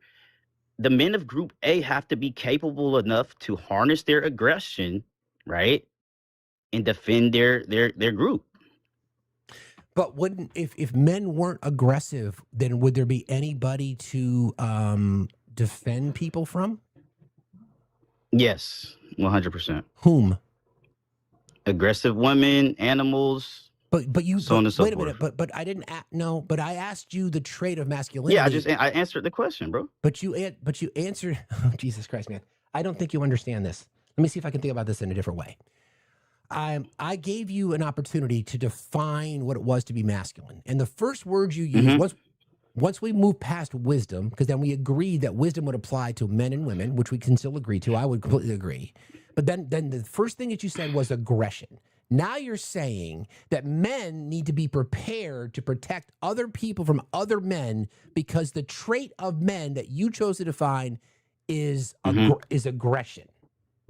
Absolutely. So if men weren't aggressive, then would we have to defend people? 100%, because you will have women who are aggressive. You have animals that are aggressive. So now it's the bear and it's coyotes? Yes. You don't think when we were a primitive species, were those traits like aggression, resilience, those things that helped us adapt to our environment, were they not necessary for survival? Women are not aggressive by nature like that, though. Men are. Because you got. What are you basing this on? Well, you defined it. I'm using your. That sounds like pseudoscience. I said women are also aggressive. No, that's not the. We're basing it on what you talked about. Jesus, man, we're basing it on. Yes, and I also said women are also aggressive. Hold on.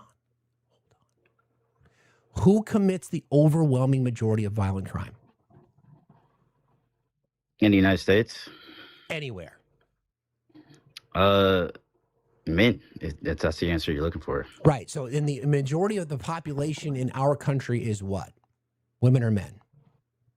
I don't have the statistics on it. It's women. So women are the majority population. 51% of our population are women. Yet the overwhelming majority of the violent crimes are committed by men. So does that logic does that logic track with what you've been saying? Doesn't. In what regard? Well, no. In what regard? You're saying that women aren't. You're saying women aren't violent because of the statistics. That's not the claim. Or aren't aggressive, Bill. I'm asking a clarifying question. No, that's not what I'm saying. This is what I'm asking you for. Okay, this is what I'm asking. I'm really trying to get you to listen here because I don't think you're really listening. I'm listening, bro. I don't think you are. Because what you're stating. This is the problem. What you're stating is we're going through this, right? Mm-hmm. You said that a trait to define masculinity is aggression. Mm-hmm. Is aggression. Those were your words, okay? Now, yes. Now, it'd be difficult for me to ask you this question now because to try to defend your argument, if I were to ask you to define a trait of femininity, what would you say? I would use the same traits, but with the qualities of feminine. So they manifest differently. Traits. So we as Homo sapiens. Bill, no. We're not going to go down this road. A trait. When I asked you the question about masculinity, you said aggression. So tell me a trait of femininity. Aggression is also a trait of femininity because they're not mutually exclusive. It is, but we're the same species. But we capable of the same good and evil. But we just said the overall. Do you believe that men and women are equal? No, I think women are far superior to men. All right. So that means women are far superior in their capabilities to violence than men. But how correct? come? But how based come, on your position. But they're not committing violence. We just discussed that. The overwhelming majority of violent crime is But that doesn't mean that doesn't mean they're not. But if they're superior, then that means they're far capable. They're superior in their capabilities. Correct. We're not talking about based on your position. No, we're not talking about hypotheticals. We're talking about reality. No, that's the logical conclusion. No, it's that not. is the reality based on your position. No, it's not. Actually, it's actually not. So let's unpack what you said. Then I'm going to bring Jen in. Let's unpack what you said. Okay, go ahead. When you said definitively that men is aggression, then you tried to say that women are aggressive too. When we both agree that I asked you and you answered, who commits the overwhelming majority of violent crimes? You said men. But you didn't let me explain. You didn't let me espouse. You know, there was no explanation necessary. It's a question. I asked you and you answered. You said the overwhelming the overwhelming majority of violent crime committed by men. So if women dominate our population, there's 51% of our population, then wouldn't the statistics be the other way around if women were also aggressive? No. Because one segment, and I'm going to explain why, and that's what you were trying to avoid, right? The explanation. No, I'm not trying to avoid anything. I'm not trying to avoid anything, bro. I'm not trying to avoid anything. I'm trying to unpack. I'm trying to unpack your logic. Sure, go ahead. Can I unpack it? All right, because it's more than. And this is the thing, right? I find this funny when it comes to debates. Not only do you have to rely on good, sound logic, right? But you have to also rely on empirical evidence. Logic alone just can't get you to the answer. All right. Cool. You have to rely on the facts, history, so on and so forth. Great. So where's the empirical evidence? All right. So because males have a monopoly of violence, right? Because of our biological adaptations, our evolution, it doesn't mean that if males stop being violent today or something was to change about males, that women wouldn't fill that gap, right? And take over the monopoly of violence or fill that void. So you have no evidence. Yes, males as a species, because of our evolutionary. Males aren't a species. Males is a subcomponent of our species. No, right? No, we're human. We're Homo sapiens. We're Homo sapiens. Yes, we're Homo sapiens, we're right? All the same species. And there's two sexes, correct? No, male and female. No, I disagree. No, that's not true either. Yeah, there's definitely two sexes. I'm not going to do that. Definitely not. No, there's definitely. There's only two sexes, right? So because males, Bill, this is how this works. I want to make sure we're very clear about this. Okay, you don't just get to make statements. Okay, because then we can go down the science road, and I don't want to do that. Okay, I don't want this to turn into your transphobia. I'd like to continue this conversation because you're being really. I don't have transphobia. Yeah, you do. Yeah, that's obvious. Yeah, you do. So this is the problem. Okay, this is the problem right now. And I want to let Jen and Jess chime in here. Okay, I want to go back to the beginning of this conversation. The word that you used. Okay, the word that you used was aggression. Now, because you realize how crazy that fucking take is, now you're trying to say that if men weren't aggressive, women would fill the gap and be more aggressive. So Jen, Jess, please. 100%. Great. Awesome. Who'd like to go first? Yeah, so I just have a real quick question for you before all of this. You said that men are naturally protectors. Is that correct? Yes. Okay, who 100%. Did you vote for in 2024? Who did I vote for in 2024? Yeah. Donald Trump. Okay, so that is like an oxymoron. You do understand that, right? Explain. Sure, because you said that men are supposed to protect women, but you voted for somebody who abuses and assaults women. Verbally, physically, sexually, you voted for that because when you walked into that voting booth, we already had a decision on E. Jean Carroll that he had assaulted a woman sexually, and it was proven in a court of law 9-0. So you're just proving that your own logic is incorrect. You're not protecting women. Not how that Excuse works. me, I'm still talking. Got it? When I talk, you be quiet. Got it?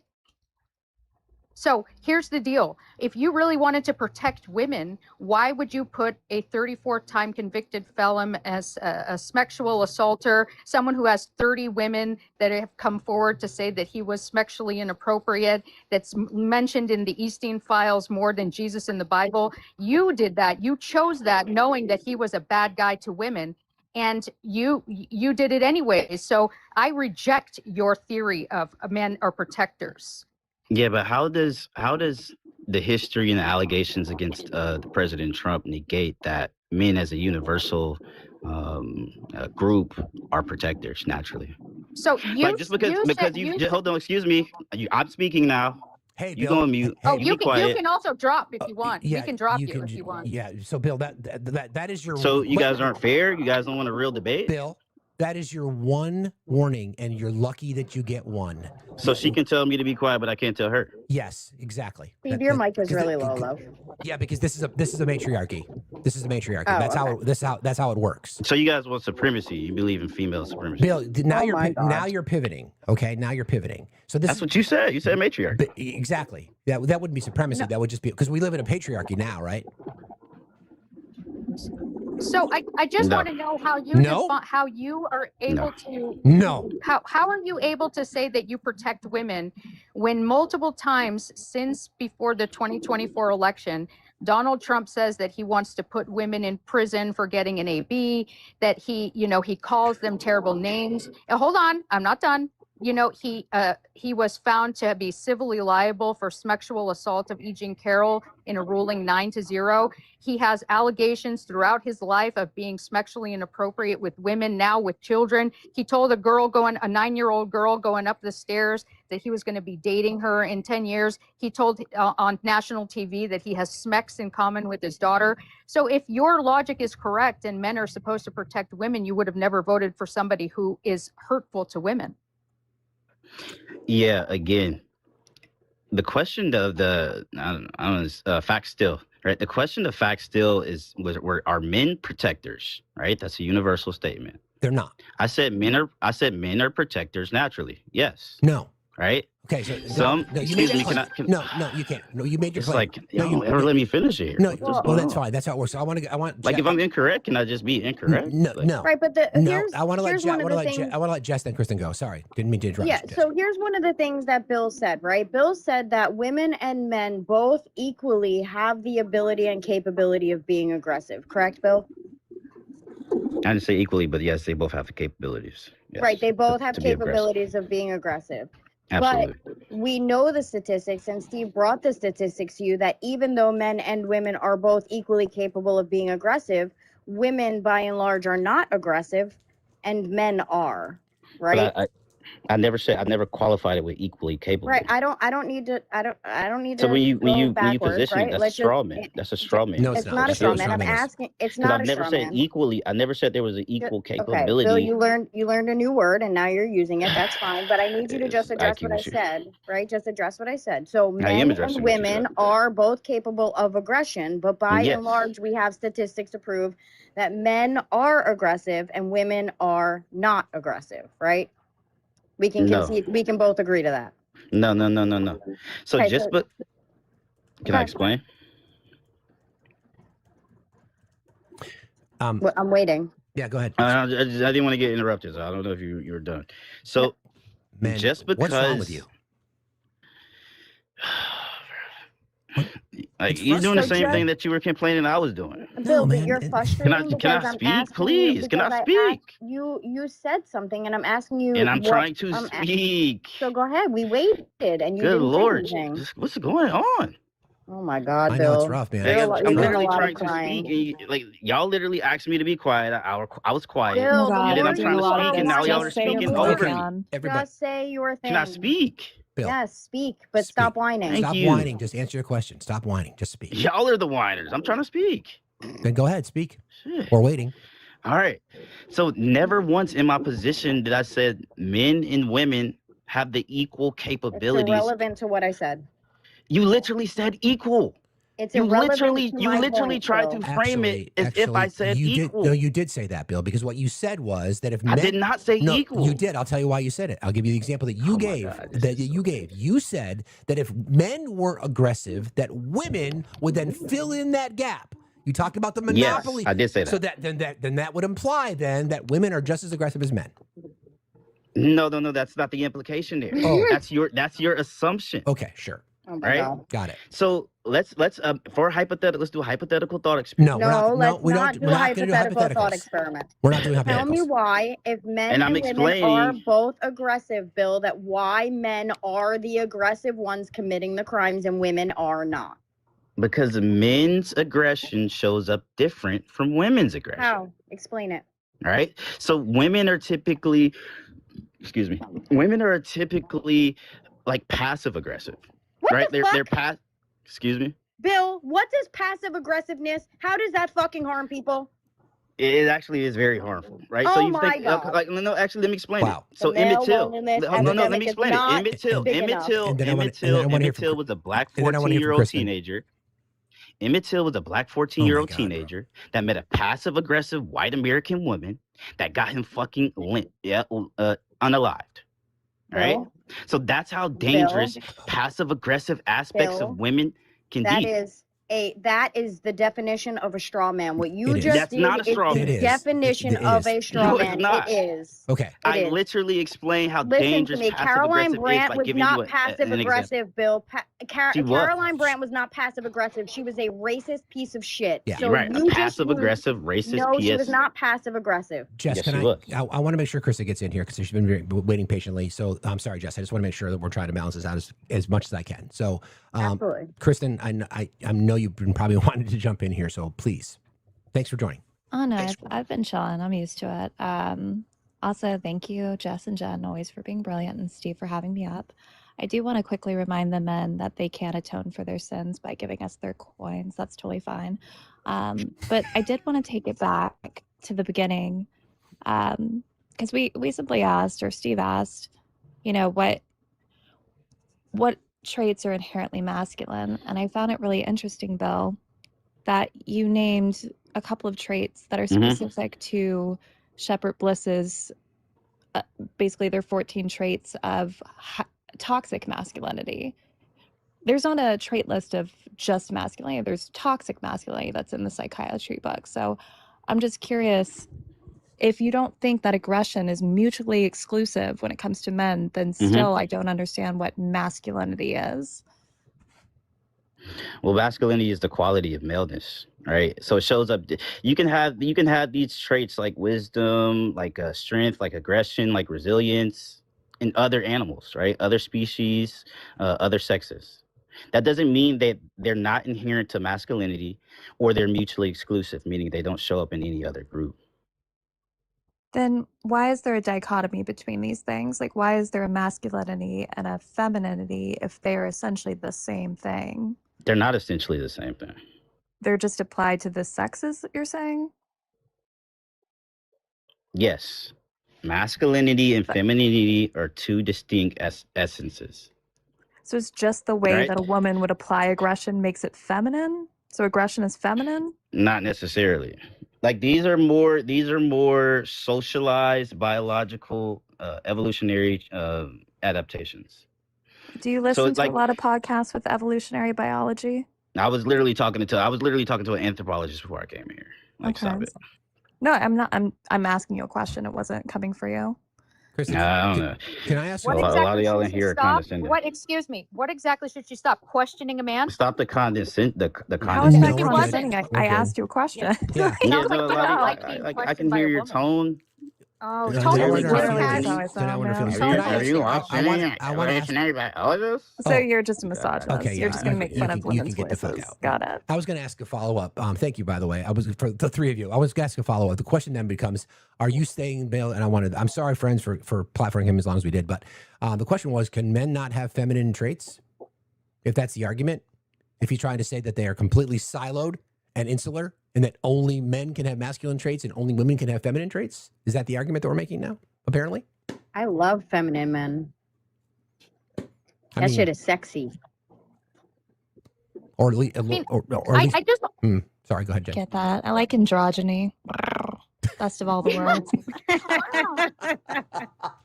Yes, because David I think Bowie that for the win. femininity and masculinity is such a social construct that men have used it to placate to the patriarchy, to allow aggression to be harmful, and to say that aggression comes with masculinity. And this is what the big discussion that we are consistently having as women and as non-binary individuals who are femme presenting. This is the conversation we are consistently having, to tell men, you being a man does not mean that your masculinity lives in aggression. It does. We don't need you to protect us. We need you to be good people. That's what we need.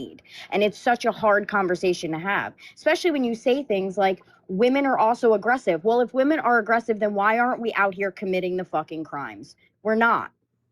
And I just want to make one statement, because I'm gonna jump off because it's late as fuck. Women who are reacting to men's abuse does not mean they're aggressive. Exactly. I was just going to say that. Cut it out, men. You guys suck. The male loneliness epidemic is not fucking big enough. Love you both. Thank you so much. Jen, you're amazing. Kristen, you're amazing as always. Thank you, Steve, for having me. Love you, friend. See you later, sister. Yeah, I was literally just going to say that most of the time that a woman becomes aggressive, it's because she is subjected to reactive abuse, and that the man has pushed and pushed and pushed and pushed and pushed so long that she just reacts. But men, as a nurse, men have a biological component that makes them more aggressive, and that's more testosterone. They have more testosterone, and we know from science, the more testosterone you have, the more aggression is expressed. So, I mean, like, your men are biologically, what's the word? But they're biologically in armed. Well, they're armed already with the biology to automatically become aggressive because of the amount of testosterone they make that women don't have. Do you guys want to chew on Bill a little bit more? He's back requesting. It's up to you two. I do want to know, like, I'll bring real him back up. quick, I'll bring him back up. at what point misogyny becomes passive aggression? Because I feel like the manspreading, the being tone policed, the constant reactions to just being a woman is pretty passive aggressive. Yeah, I would agree. Do you want to address that, Bill? And he hasn't given I'm us not a passively unique. aggressive. He hasn't given us a unique trait of men that makes you masculine, because you said aggression at first, but then said women can be aggressive. So that can't Right. be a unique trait to men that makes them masculine. Good point. Okay, but I never said it was a unique trait. But that's what we're asking for, though. We asked you. Right, like, so, like, what a unique trait- mother's aggression when she protects her child, Bill, is not the same as a So father's. mothers are protectors. We win. We're the protectors. I never said women aren't protectors. But you said men are the protectors. Men if it's are the protectors. protector, it's a singular. Yeah, no, men are the protectors of the group. They're Meaning not protecting the group. There's a femicide. That's the issue, Where's the- Bill. where- Y'all where aren't is there- protecting, where is there y'all a are fem- harming. Where is there a femicide at? Well, the Globally. government, you wanna- Is you there wanna- is you there a wanna- you femicide wanna- in the United States of America? Yes. No, there's not. Yes, there is. Are you You know a what woman? femicide means? Excuse me, sir. Don't make me mute you. Yes. Please. Here it Grow goes. up. Here Yeah. it goes. So here's the deal. The federal government is currently doing a femicide, and I'm going to explain why. On July 30th, Todd Blanche was heard and recorded telling the faith leaders within the faith office of the White House that he plans on basically making sure that there is a national AB ban. Can you tell me what will happen to women if there is a national AB ban? Women will stop doing AB. There needs to No. be a national AB ban. That's not femicide. Okay, Can so we real quick And just you know the let me make ironic. sure- Can I Okay, speak, hold please? on. Can I I'm finish not speaking? going Can to I let you finish? get away Can I- with this. guys, No, I'm not going to let you get away I with really this. Why is it I can quickly never want finish to. speaking? Yeah, hold on. I really want to quickly remind everyone we're going to say abortion. Yes, we are. We're gonna say Abortion is a medical term. It's important. Correct. Exactly. Okay, I'm just going off of her. So I'm going to disagree with you. Women are not going to get less abortions, because as we've seen, as statistically, which I think you should look up, is that when a state enacts very strict abortion laws, the rates of abortion actually increase. And so if you do a national abortion ban, the only thing that you're going to do is you're going to unalive women. because women are going to get the abortion whether you like it or not.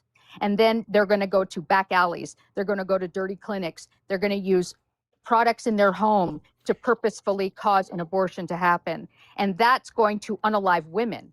So yes, it is a femicide because the federal government is doing it. And it's I know that I know that Bill doesn't care because he No, doesn't I just have want to speak. Yeah. Well, Can I Bill, respond?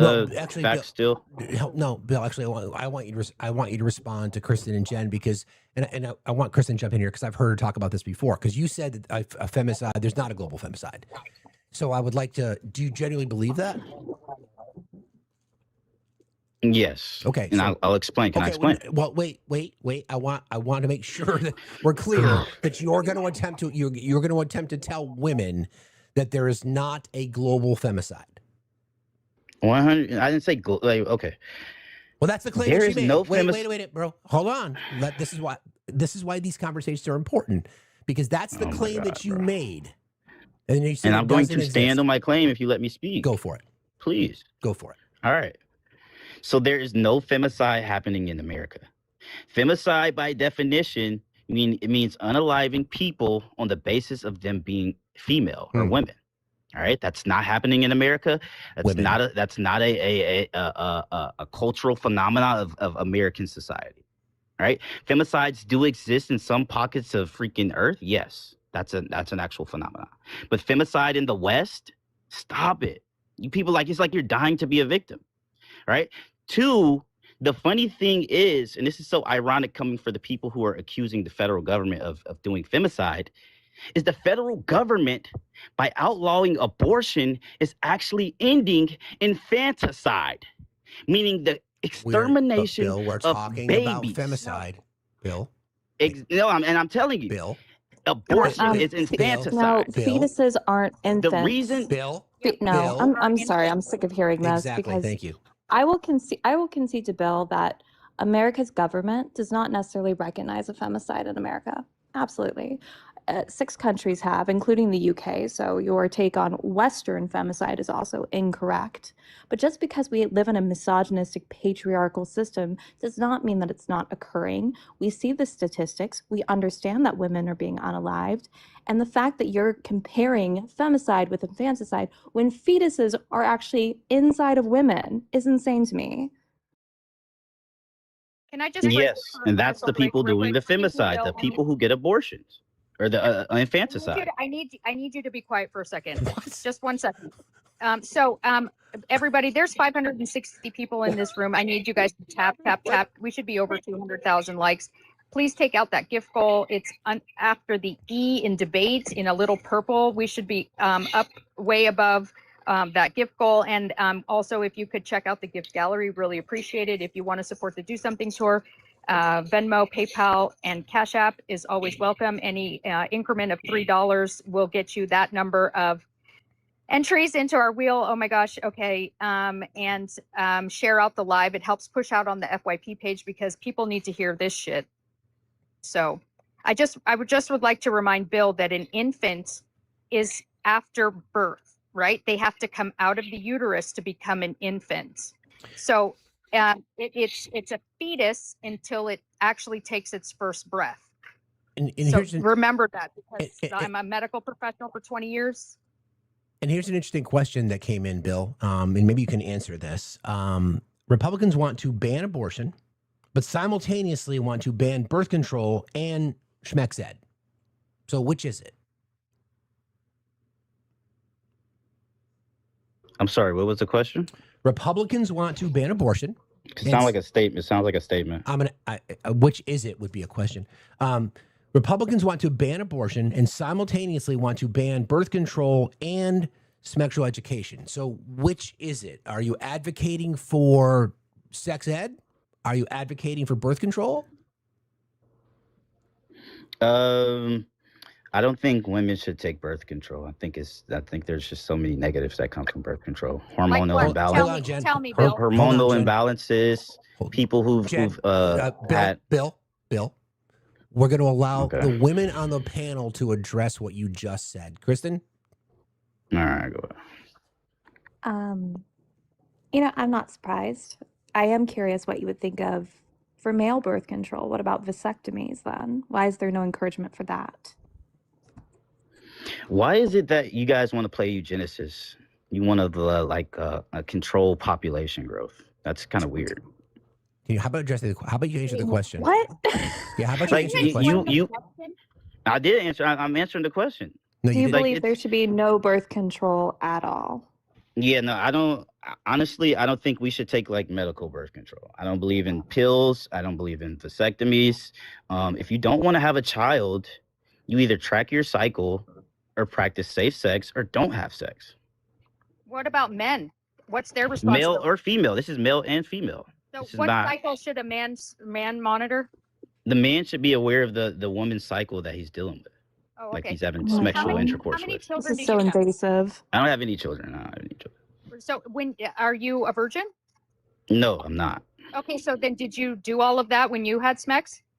Absolutely. So you asked her where she And was I'm- in the cycle and you didn't use a condom? Absolutely. Because that's the best kind. I can't talk to this person anymore. He's a danger to society. I'm sorry. Yeah. Okay. Somebody want to capture his profile, please, and report him, and make sure that he's blocked. Report me and for never- what? Because you're a fucking asshole. That's what you're being reported for. Wow. I apologize to everyone, but I think it's necessary at times to have these conversations to expose these kind of people. I want to thank you both for participating in that. I'm sure you both have a lot to say after that. Who would like to go first? You go, Kristen. Honestly, I mean, that's just kind of a daily interaction for me at this point. I don't have much to say about it. You go for it, John. I just want to say that, okay, well, I guess this is coming from an almost 50-year-old mother. I beg women to look out for men like that, because what he's doing is very manipulative. Okay, he's a smooth talker, uses big words, but reality is he's just a narcissistic person that wants to control you. He wants to know what your cycle is before he'll give you affection. He wants to be able to have unprotected sex with you because he doesn't believe in that. And so your issues don't matter. Your concerns don't matter. This is all a very sick, manipulative tactic hidden by a man that speaks very eloquently with big words. These are the men that you need to be careful of. That is why women choose the bear, because guys like that hide themselves so well. So well. He is exactly why Steve says all men, or it's all men until no men. Because guys like that, he looks like a diamond on the outside, but inside he's just shit. And you wouldn't know that until you're in a bad situation. I think you really hit the nail on the head, Jen. And I do want to just point out, too, not only the control of women's bodies, but the presumption of women having, cycles that are regular, the presumption that someone should have the kind of control to be able to track their partner's cycle. It's all very invasive to me and very concerning, especially for someone who clearly doesn't think that STIs exist, because I don't know what kind of protective layers you're using if you're doing this methodology. I'm going back to the almost the beginning of the conversation when I just asked the question about traits, and you unpacked that with him as well, Kristen, as did you, Jen, about given the opportunity to define traits. Initially he said wisdom, and I'm like, dude, what the fuck have you been watching? The wise, the queens are the wise ones, always have been, always will be. And then given the opportunity to then define a trait of masculinity, the first thing he said was aggression. That's the first thing he said. That's what we talk about all the time, right? And then the whole protector argument. So you're protecting men. You're a protector because men are aggressive. Steve. Hey. Yeah. I'm sorry, but Bill just put in the chat. I don't believe in protection with my women, plural. I just want to point that out real quick, because this is not even the sanctity of marriage argumentation. This is my women, my ownership, multiple women. Incredible. Amazing. I love it. Yeah, just blocked. Wow. And I know that generally people who watch our show I generally don't platform that, but I it's necessary. Sadly, it is necessary because as we are calling this out, sometimes those conversations are difficult. If anybody chose that they had to leave, I totally respect that. I appreciate Jess being here. I appreciate Jen. I appreciate Kristen being part of this conversation. I was deferring to you guys. Obviously, you felt like engaging. As soon as you said you didn't want to, then we didn't. Wow. So, this is the kind of guy that would go around and have unprotected sex with women and then contract an STD, and that STD would live with the woman for the rest of her life, maybe affect her ability to have babies, and then turn around and blame you. Somehow would make it your fault. Not maybe that he was responsible for transmitting it, but you're the reason that he had to go out and do it because of something you did that made him turn to another woman, therefore making it your fault that this is happening, right? That's the kind of person he is. Yeah, Jen, and just correct me if I'm wrong here, but didn't Bill say men are the only ones that possess wisdom? He did. Yeah. Isn't menopause a biological effect to have women be able to pass down their wisdom to other generations? Yes, it is. But I would also challenge his statement by saying it's not very wise to go around having unprotected schmecks with multiple women. Right? I don't know. I'm being passive aggressive. My bad. I think Bill defined passive aggressive just a little bit. Maybe he gave us a lot of himself. I don't know if there's anybody in here else who's opposition. I see Spike. I don't know who Spike is, but maybe we'll talk a couple more. Please stay. You good. Please stay you too if you're interested. Can you guys gift our panelists, please, for doing, because their labor ain't free, if you wouldn't mind? No. Please give it to Steve. No. In fact, yes. No. You shush. No. You shush. Steven? Shit. Busted out the Steven. I need you to listen. Here's the thing. Here's the deal. Has anybody seen that unique t-shirt that's not for sale and it has those mesmerizing, hypnotizing eyes of Steve on there? I know that some of people have got, I've sent out like 6 or 7. Oh, look at that. Rastaman. Okay. Anyways, I am going to offer that t-shirt to anybody who gives a gift that is 6,000 coins or higher. You will get a free t-shirt with Steve's mesmerizing eyes on it. It comes in multiple colors and you'll have it in like 5 days. So a gift of 6,000 coins or more is a free t-shirt. Okay? Thank you. So let's get Steve up because he was gone at Fenway Park yesterday. Fenway Park! Even though the Sox suck because the Giants better. Hey, watch it. Anyways, send it to Steve so we can get him back up on the FYP page. Just we're lagging behind because of that. But his time with his daughter was super more important than coins. So anyways. Thank you, Stephen. Thank you, Jennifer. Appreciate you. But please gift the panelists as well. I'd like to see them both over 1,000 coins, please. So please make sure that Kristen's coin total is up there above 1,000, and please continue to do that because this is a matriarchy. Anyway, you know, I just sit there and I listen to that shit, man, and it just reminds me of how that it's all men. You know, discussing the prompt about men, what's wrong with you, and what we've heard earlier tonight, and just the fucking chaos that ensued. But I see a couple more people have requested. Doesn't look like we may not have any more ops, but we'll see. Although, Steve, I'm going to chastise you for a moment. Please. Because the men, what's wrong with you prompt, where did that idea come from? Was it a creator that's a woman? Yes. Okay, let's make it sure. Yeah, I mean, I don't think it was. I don't think it was written exactly like that, but that was the sense of it. Absolutely. Mm-hmm. Yeah, she says, "Why are you like this?" If anyone in the chat remembers, that's right. I think it's Minnow. That's right. That's right. But why are you like this? Exactly right. That's exactly what it said. Yes. Yep. I've seen that before too. Okay. I just like to take my jabs at you. You know that. Please feel free. It's absolutely fair. Very valid. Very valid. He likes it, actually. Yeah, I'm going to have to start charging him more for it. Oh, look at that. Hey, thank you very much. Woo! Thank you. Thank you, guys. That's awesome. I didn't see the names. If the mods in the room could get those names down, please, I'd really, really appreciate it. It's just Because Dina. I'm out watering the garden. It's just Dina. Got that. Is it Tamara? Is it Tamara or Tamara? Is it Tamara? Tamara, are you there? Sorry, it was an accident that I reached. It's no problem. Thank you for being here. I appreciate you. I'm sorry. Go ahead. Appreciate you very much. Thank you. You got it. Have a good night. Be safe out there. All right. Let me see if we have anybody else. The sun will come out, Tamara. Wow.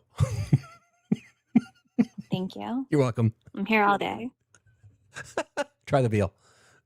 Is it too intimidating to have us up here? Because I can drop easily. No, please stay. Absolutely, please I stay. do find that the incels have a better time just talking about women when we're not here. We'll find out. Man in the mirror, how are you tonight? I'm doing just fine, but I will definitely say that was a circus of a conversation. And I mean, I'm just, I can't believe it that someone would actually have those opinions, but typical MAGA. Typical men, not just MAGA. That's typical men. Yeah. That's the bigger issue, right? Yeah, I agree with you, and that's kind of crazy. But what I wanted to address is the sticking point earlier when they were talking about wealth versus votes. Mm-hmm. And my perspective on that is the wealthy, what are they trying to purchase? Votes. That's what they're spending their money on, are votes. Good So point. obviously they believe that votes are very important. And they obviously believe the votes are more important than their wealth. Otherwise, they would be purchasing something other than votes. It's a very good point. Yeah, I mean, I didn't. Perhaps it was a semantic debate. I just the word important is what I was hung up on. I understood. Yeah, influence, power, certainly, which is what we're all advocating for, about getting money out of politics, which is why we want progressive candidates, which is why we want, DSA candidates, because that's the commitment. And I guess as a cautionary tale, of course, those that we do get elected, whether it's Abdul Sayed or others, we would hold them to that. Obviously, that's the whole goal. And there's too much influence, too much power. And to your point, Man in the Mirror, that's the goal, is to create this system where they can buy votes, which is what our system, a system, again, that I'll remind people, by the way, built by white men, to benefit white men, to protect white men, that's the argument. But yeah, it's a very valid point. Yeah. Thank you for that. Thank you for that. I appreciate you. Steve, I love your show. Thanks. I watch you every day. Thank you. Keep doing what you do. Thank you. I appreciate you very much. Thanks a lot. Have a good night. Be safe out there. I think that's the argument, right?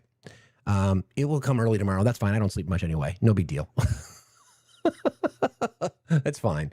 I was going to say on that topic, what do you think of, when I heard you guys talking about that, I was thinking, if you only have money and not a vote, and you think that that's more powerful, one of these days, the votes are going to outdo your money, and you're going to lose your power, like what's happening now, right? Like the people are just that are voting they don't give a fuck about the money anymore. They're going to vote the way they want to, no matter how much money you pour into your election. Not necessarily. What are your thoughts on that? Well, not necessarily outdo it, but I think what we need to put more importance. I mean, I think it speaks to the tour, right? It's about putting more importance on a person's vote. I think that's sort of the goal, right? Because we can't compete with the money. Although I think what we saw in Michigan is a good idea. I mean, Abdul Sayed was outspent, I forget what the number was, like 14-1, some ridiculous amount, right? All the AIPAC money, all the corporate PAC money that went into Haley Stevens' campaign, and he still won because it was more of a populist message. So I don't think people see their vote as important enough. I think that's the goal. I don't know if you guys would agree with that. Oh yeah, I think that when I hear people say my vote's not going to matter, it makes no difference. I'm like, what are you talking about? You have no idea how important your vote is, and your vote does count. But I also understand the feeling that your vote doesn't matter. I can understand that. Yeah. But I try and challenge them to think of it in a different way. Yeah, I think gerrymandering is very effective. Yeah. So. That's true. I live in Texas. There are more Democrats here than Republicans, but you see what happens every time. Ken Paxton's still up and running. So I mean, Yeah, I get the sentiment, but it is important because in masses, even with gerrymandering, we can fucking do it. I was going to say Texas has entered the chat. Yeah, for sure. For sure. Well, I don't see anybody else that's requested, and I probably should try to wrap. So I'm going to give you both an opportunity for last word. Who'd like to go first? Don't date Bill. Don't date Bill. Thank you, Jen. Kristen, anything you'd like to I'm add? going to use the word gobbledygook because I heard that in the Lindsay Clancy trial today. And if anyone wants to talk about that case with me, I'm currently one of the people who's obsessed with it. Feel free to DM me your theories. I'm fascinated. Do you want to talk about it a little bit now? If it's on your mind. No, we can't talk about it now because I need to know who's interested in it. This is not the time or place. We need a whole live about it. Okay. I'm interested in I don't even know anything about it, to be honest. Oh my God, Jen. What Okay. happened? Okay, tell me Here's the very Cliff notes. top end. Cliff So notes. it's a really big case, and I'm gonna preface this with, we've seen cases somewhat similar. We've obviously seen Black women prosecute for this as well. But if you remember Andrea Yates, what happened? She was the woman who drowned her 5 children. Oh God. And yeah. So the case with Lindsay Clancy is taking place in Massachusetts. And essentially what has happened is Lindsay Clancy's on trial to be determined if she was psychotic at the time and if she's liable for her crimes. Now, she supposedly strangled her 3 children. What's coming out in this case, she has a really impressive attorney. It's a case about basically postpartum psychosis. However, as we're seeing the testimony come out with her husband, we're seeing all of the medical professionals, the first responders. What we're seeing is that she tried to take her own life in 3 different ways in a window of time that her husband was out for about an hour. Now, with that, she supposedly strangled her 3 children. I'm very sorry, guys. This is very hard to listen to. It's horrifying. But the timeline is not making sense because she was found to have jumped out of a 2nd-story window and was 82 degrees at the time that she was found, an hour after she supposedly, already took her children's lives. She was saying that she was hearing a man's voice telling her horrible things. She had tried to seek treatment at like 12 different facilities. Everything is very horrifying. The medical system really screwed the pooch with this woman. With that said, the conspiracies are, did her husband possibly do it? I'm not giving any validation to that. I'm just saying there's a conspiracy about it. The case is really interesting. Some people are comparing it to the Chris Watts case. The timeline is not really making sense, but it is really shedding a light on postpartum depression, psychosis. That's really, really important. And I think if anyone has a little time to listen into the trial that's going on, I think we're on day 8 right now. DNA proceedings are happening. It's fascinating. It's heart-wrenching. And this woman is just a very good case study for the harms that are happening to women. And it's a true tragedy for her children. And it's just something that we need to watch. I need to learn a little bit more about it. Apparently, you are up to speed. It does not surprise me that you are heavily invested in that particular case. By the way, so more to learn for sure. Postpartum psychosis is a real thing, and you can even have women whose hormones are so crazy, out of whack, and like doing so many things at once that you can have premenstrual psychosis. There is such a thing like that. And I think, so I had my son in 2002 and suffered severe postpartum depression. And I think that if it wasn't for my father and my ex-husband, then I wouldn't have gotten treatment. And I think that it's become more like, oh, well, maybe it's this and let's get her checked. You know what I mean? But not enough, nowhere near enough.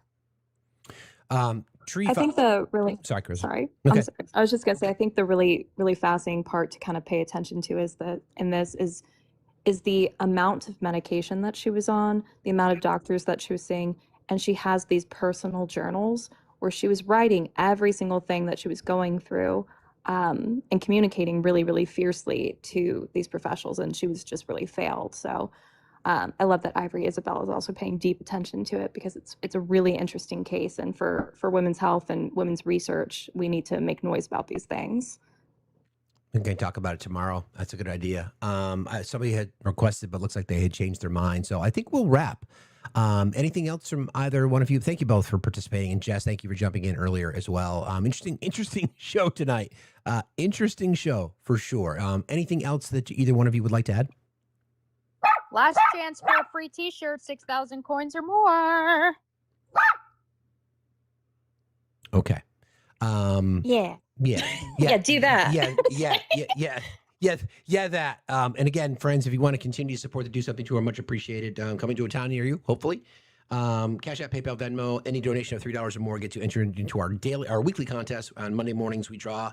And I think I saw another donation come through from Amy. Amy, thank you so much for your donation. Amy said for the Do Something Tour, I appreciate you. Let me update the total. I got to do quick math. That's an easy one, though. Even I can maths, even if it's late. Awesome. Thank you so much. Real quick, Twisty, you want to come up? You got to. Yeah, sure. No problem. Hey, Mega Hunter. Hello, friend. How are you? Hi, friend. I don't know if you heard. I know you're about to wrap up, but I wanted to, if you hadn't heard already, spread some really good news. Okay. Trump endorsed homophobic bigot Andy Ogles lost his primary tonight. He is gone. Oh, that's beautiful. Yes, I am so pumped about this. Makes my whole night. So That I figured, is spread some good news. beautiful. I appreciate that. I will unpack that tomorrow for sure. Thank Hell you yes, for yes. that, my dear friend. I appreciate you. Good Tristan. night. Goodbye. See you later. Good night. All right, friends, I'll drop you both down. I want to say goodnight to both of you. Thank you Bye. so very, very much for being here. I appreciate you very, very much. Bye, Kristen. Bye, Jen. Thank you guys. Appreciate you all. Mods, thank you for hanging tight with me tonight. And I'm sorry, again, we've been away for a couple days. We'll be back on our regular schedule tomorrow morning, 8 o'clock Eastern time. That's going to come quick. I will see you guys tomorrow morning. Please go raid Politics with Matt if he's still live. And then thank Matt for me personally, for allowing my daughter and I to go to the game last night. I thank you, friends. I will see you tomorrow morning, 8 o'clock Eastern time. Until then, peace. Have a good night. See ya. Bye.